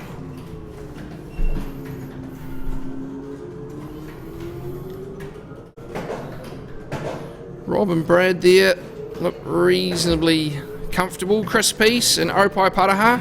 Chris just getting a bit offline, giving Opai a chance to catch up. It's pretty cool, given that Opai's probably done the least laps of anyone here by a long shot tonight. He ended up having a bit of an issue and couldn't get into the last race. We've got no idea what happened, but being the nobleman, he said, race on without me. I was late getting here. I haven't had much practice. And currently he's sitting in 8th, but it's probably not a true representation as Michael Watson goes a bit wide. Darren Owen following him. Darren just throwing the Pepsi Smash Falcon all over the track, and then some, as he often does. Michael in the Jack Daniels car, trying to keep Darren at bay. No one can tame the Incredible Hulk, of course. Not even the Incredible Hulk. Alex Sherry, just a little bit further back. Doing not too bad for his first event. Consistently staying there or thereabouts with the bunch. And Thomas Heppelston, who's also doing the same as Trevor Christensen comes up as lap traffic. This could be interesting. We may end up seeing lap traffic intervene with the leaders. Thomas has had a wee briefing after race 2 from our Wellington race steward Simon Cribb. He's pulled into the pits. He's come in very early, which is bizarre. So has Simon. This is a strategy that Simon used in race number 1 to much effect. It really paid a big dividend for him. You get a clear pit lane as a positive. You end up taking on less fuel as a positive, but the detriment is you have to get more laps out of your tyres. So he's going to have to swing an extra lap out of the Dunlop sprint tyre, which round here, if you were dicing with someone or you were being pursued by someone, 1 lap of fresher rubber could be all that you need.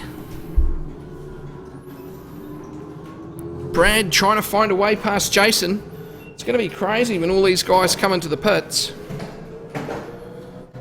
It'll be all on. Especially if there's shared pit bays, as we've seen in some of the earlier races.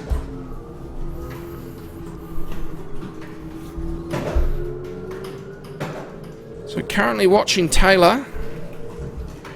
Trevor slightly ahead. It's a little hard to get a read on his strategy, given the fact he races from his lounge in his Hyper Stimulator in Hastings, where there's always a good cup of tea or coffee and a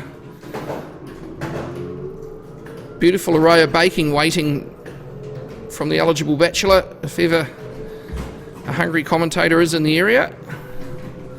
So Trevor coming in now, Taylor following him, and Brad and Rob just trying to close up on Brad there. This is going to be an interesting one. We might just move to a chopper view. Almost hitting the wall, Brad. He gets so close to the tyre bundle. He's come to grips with it pretty quickly, but there's a wee bit of a spatial awareness issue in some of these pit lanes where it's a little bit hard to just gauge where everything is around you. Brad flying into Ram Trevor. Obviously they're sharing pit bays there.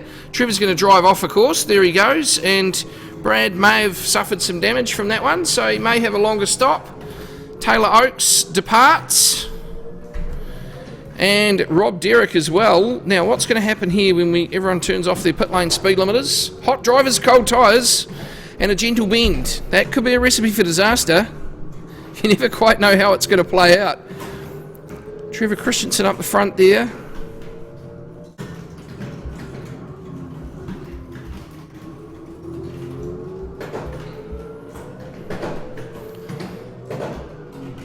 Not the leader of the race.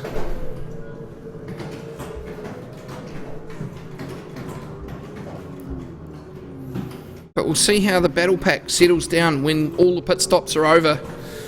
Who will be the winner? Who will be those looking for the tissues?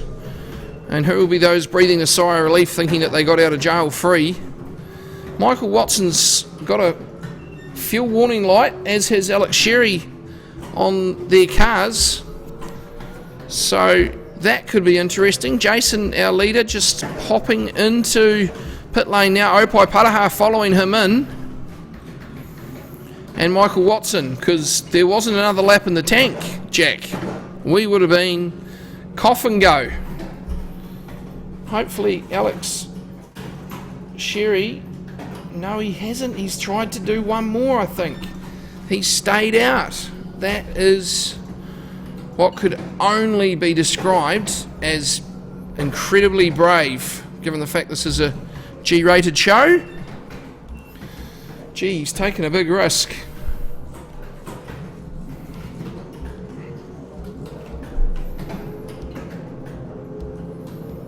Jason just wildly rejoining, calling on all the Caterpillar expertise there as Brad and Taylor have a bit of a rub together. Further up, there's going to be some dicing here. Let's just watch on board from Brad's view and see how this unfolds.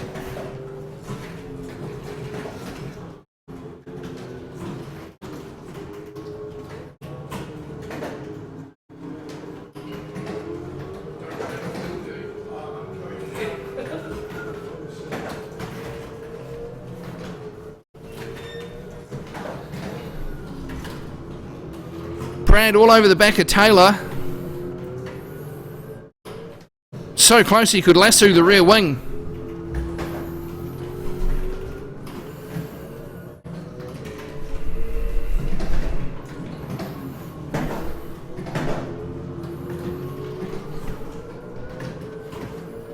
Alex having a wild entry there. We're just going to cut away from that. Alex bringing his car into pit lane. He's almost out of fuel and he's focusing on lots of things other than the task at hand. He's just having some issues hauling the car up there, as you can see. Kissing the fence, just mildly. Almost hitting the tyres. Again, very, very close. He could be in a lot of trouble. There's only about 1 litre of fuel, I think, left in his car.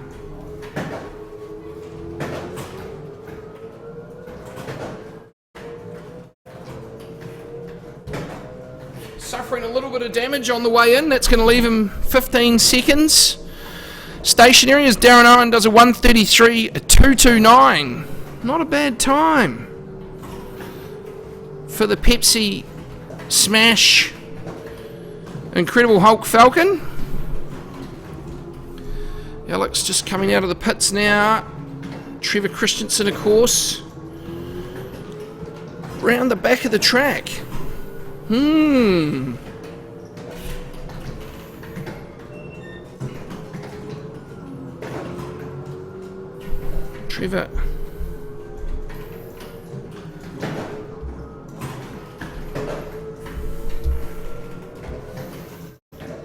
Trevor Simon. Gosh. There's some gains and some losses on pit strategy. Everyone looks to have completed their stops. I think now you wouldn't have got much further than perhaps the end of lap 12 before you ran out of fuel, which is never good, as Chris Peace found out in the previous race. All of about 25 metres from the start finish line, waiting to take the checkered flag, wishing it was a downhill, and no, alas, he came to a conking stop. That is never good. It's one of the most awkward feelings as a race car driver, is to know that you've worked so hard to get the result that you're trying to, and all of a sudden that other 50 or maybe 100 mils of fuel that you could have put in the car but didn't pay off. Luckily, motorsport is a team sport and there is no I in team, so we're all lucky from that perspective. The driver's always very quick to defend when things do go pear-shaped. Brad Jesson and Simon Cribb, speaking of pear-shaped, it may be about to unfold. Trevor Christensen is our race leader, 3 seconds up the track from this pair. Simon Cribb in second. Brad Jesson third. Taylor Oakes just behind in fourth. You can see him there. And Jason Wilds hunting like a cat. Rob Derrick in sixth. Opai Panaha in seventh. Darren Owen sitting there in eighth. Michael Watson in ninth. Alex Sherry in 10th. Thomas Heppelston in 11th, and Chris Peace is DNF'd. I wonder if he ran out of fuel again. This just all looks a little bit murky. I wonder what happened there.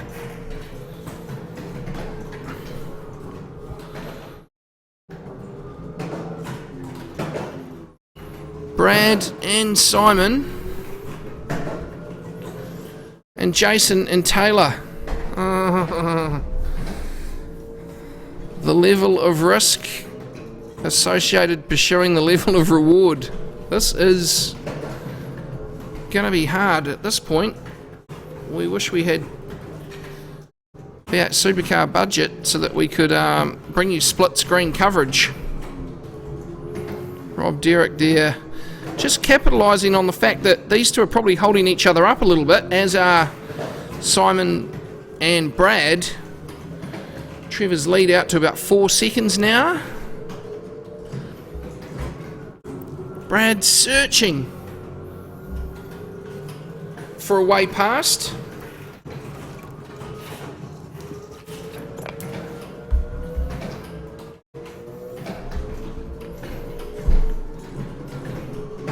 And just about pulling it off there. Very brave part of the racetrack to execute a manoeuvre where you're going to end up on the outside for the sequence of left-handers that lead round onto the front straight as they end lap 14 and start lap 15. Trevor there up in the distance.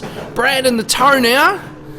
And Jason Wilds trying to get on the back of the freight train of Taylor Oakes. Brad just dropping back a little bit through turn 1, but it looks like he's got a run on exit. Oh, this is not... It's close. It's very, very close. Brad making the move stick. Simon's Coke Zero car will be all shook up now, or at least the driver will. Brad just going perhaps a little bit wide there, and Simon just hanging in for third, or bronze at Rio. Jason looking to make a move on Taylor, just can't quite bring the car close enough to make it happen. It's one of those great battles that could endure the remaining laps of the race. There's 5 to go after this one. Jason just going a little bit wide. Wow.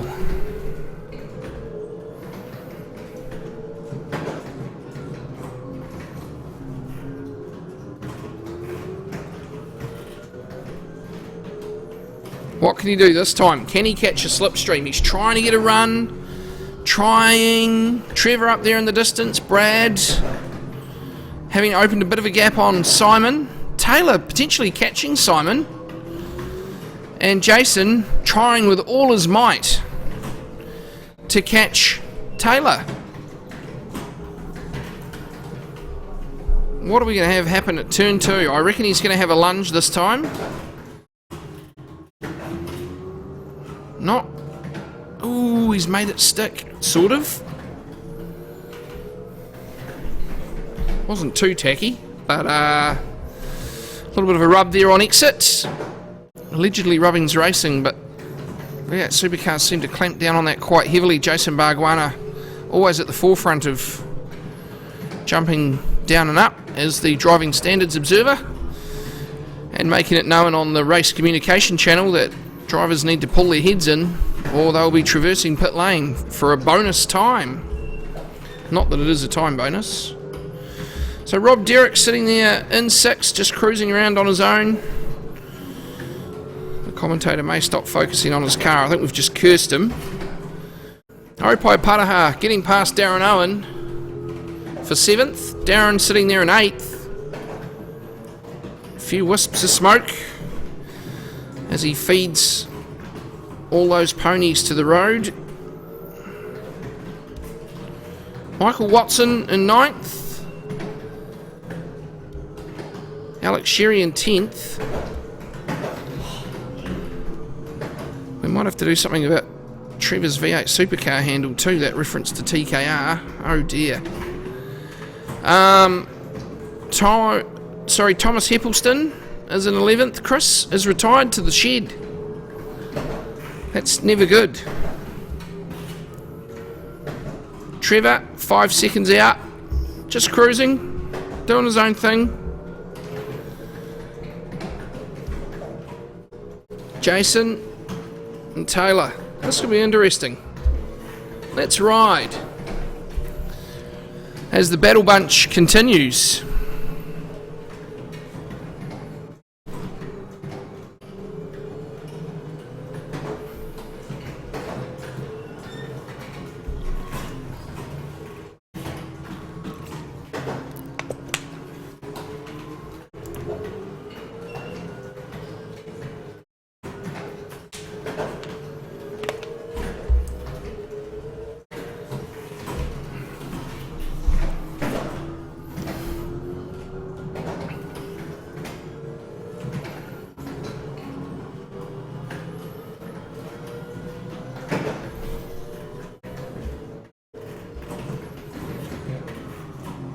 Simon.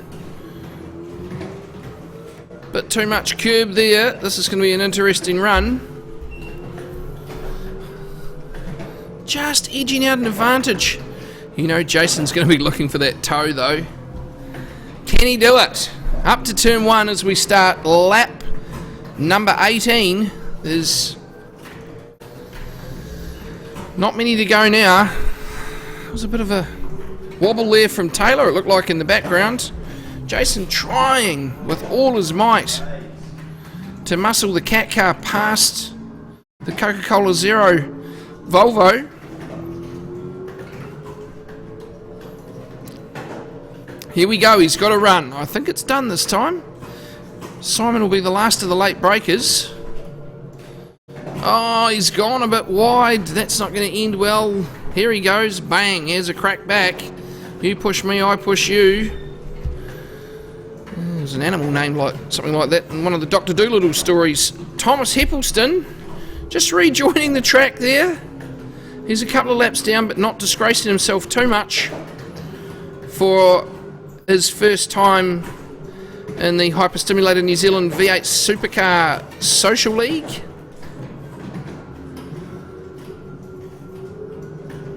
Jason looks like he's got the edge over Simon now, but Simon's just... You can never be too sure what will happen into the braking areas.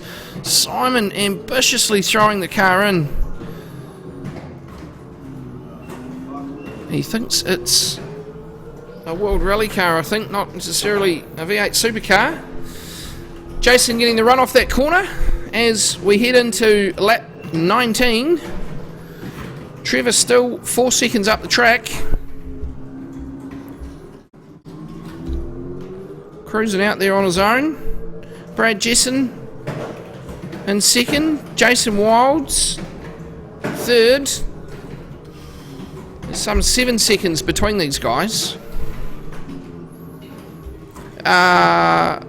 Between Brad and Jason, that is. Obviously here we've got Simon, Taylor and Jason all within Kiwi for 3rd, 4th and 5th. Anyone's battle here.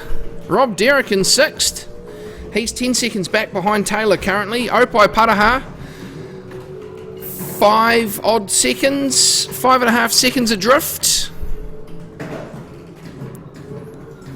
The time's changing faster than I can call them. Darren Owen and the Pepsi Smash car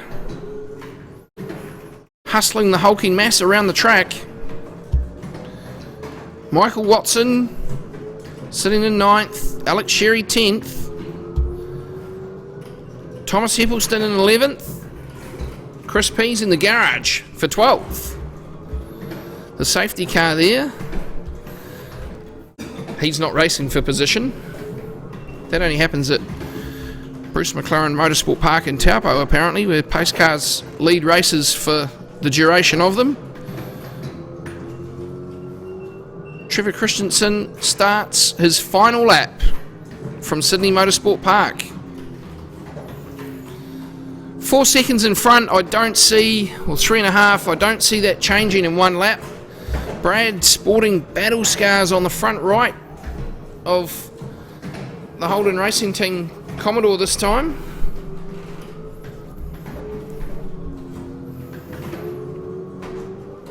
Jason Wilds in the Caterpillar entry, sitting 3rd. The effervescent Coca-Cola Zero car driven by Simon Cribb in 4th. Taylor Oakes in 5th. What can he do? Taylor got dragged through the tech shed before this race to make sure that there was no nitrous oxide, courtesy of his sponsor BOC, to give him an advantage. None was found. The only thing we found was warm air. Rob Derrick. We cross back to our leader, Trevor Christensen, who takes the flag. Well done, Trev. What a legend. Nice, clean race, more or less. Sitting out the front, controlling it as he saw fit. Brad Jesson 2nd. Jason Wilds 3rd. Simon Cribb 4th. Nothing between them virtually. Taylor Oakes in 5th. Rob Derrick bringing home the Bottolo Appleton Estate Falcon in 6th. Opai Paraha coming home 7th, closely followed by Darren Owen, the man you never want to have closely following you. He's done a spectacular end to a mediocre sort of performance there. Michael Watson and Alex Sherry tailing each other home. Michael keeping his head for 9th, Alex in 10th. And Thomas there, he's crossed the line as well. Things aren't going particularly well. So that concludes our racing for tonight. Ladies and gentlemen, thank you very much for tuning in. I hope you enjoyed it all as much as we enjoyed bringing it to you. Just remember, the track is the only place to race, and if you can't afford to go there, there's always Hyper Stimulator, the safest place to race. We'll catch you again soon for the next round. Have a lovely evening.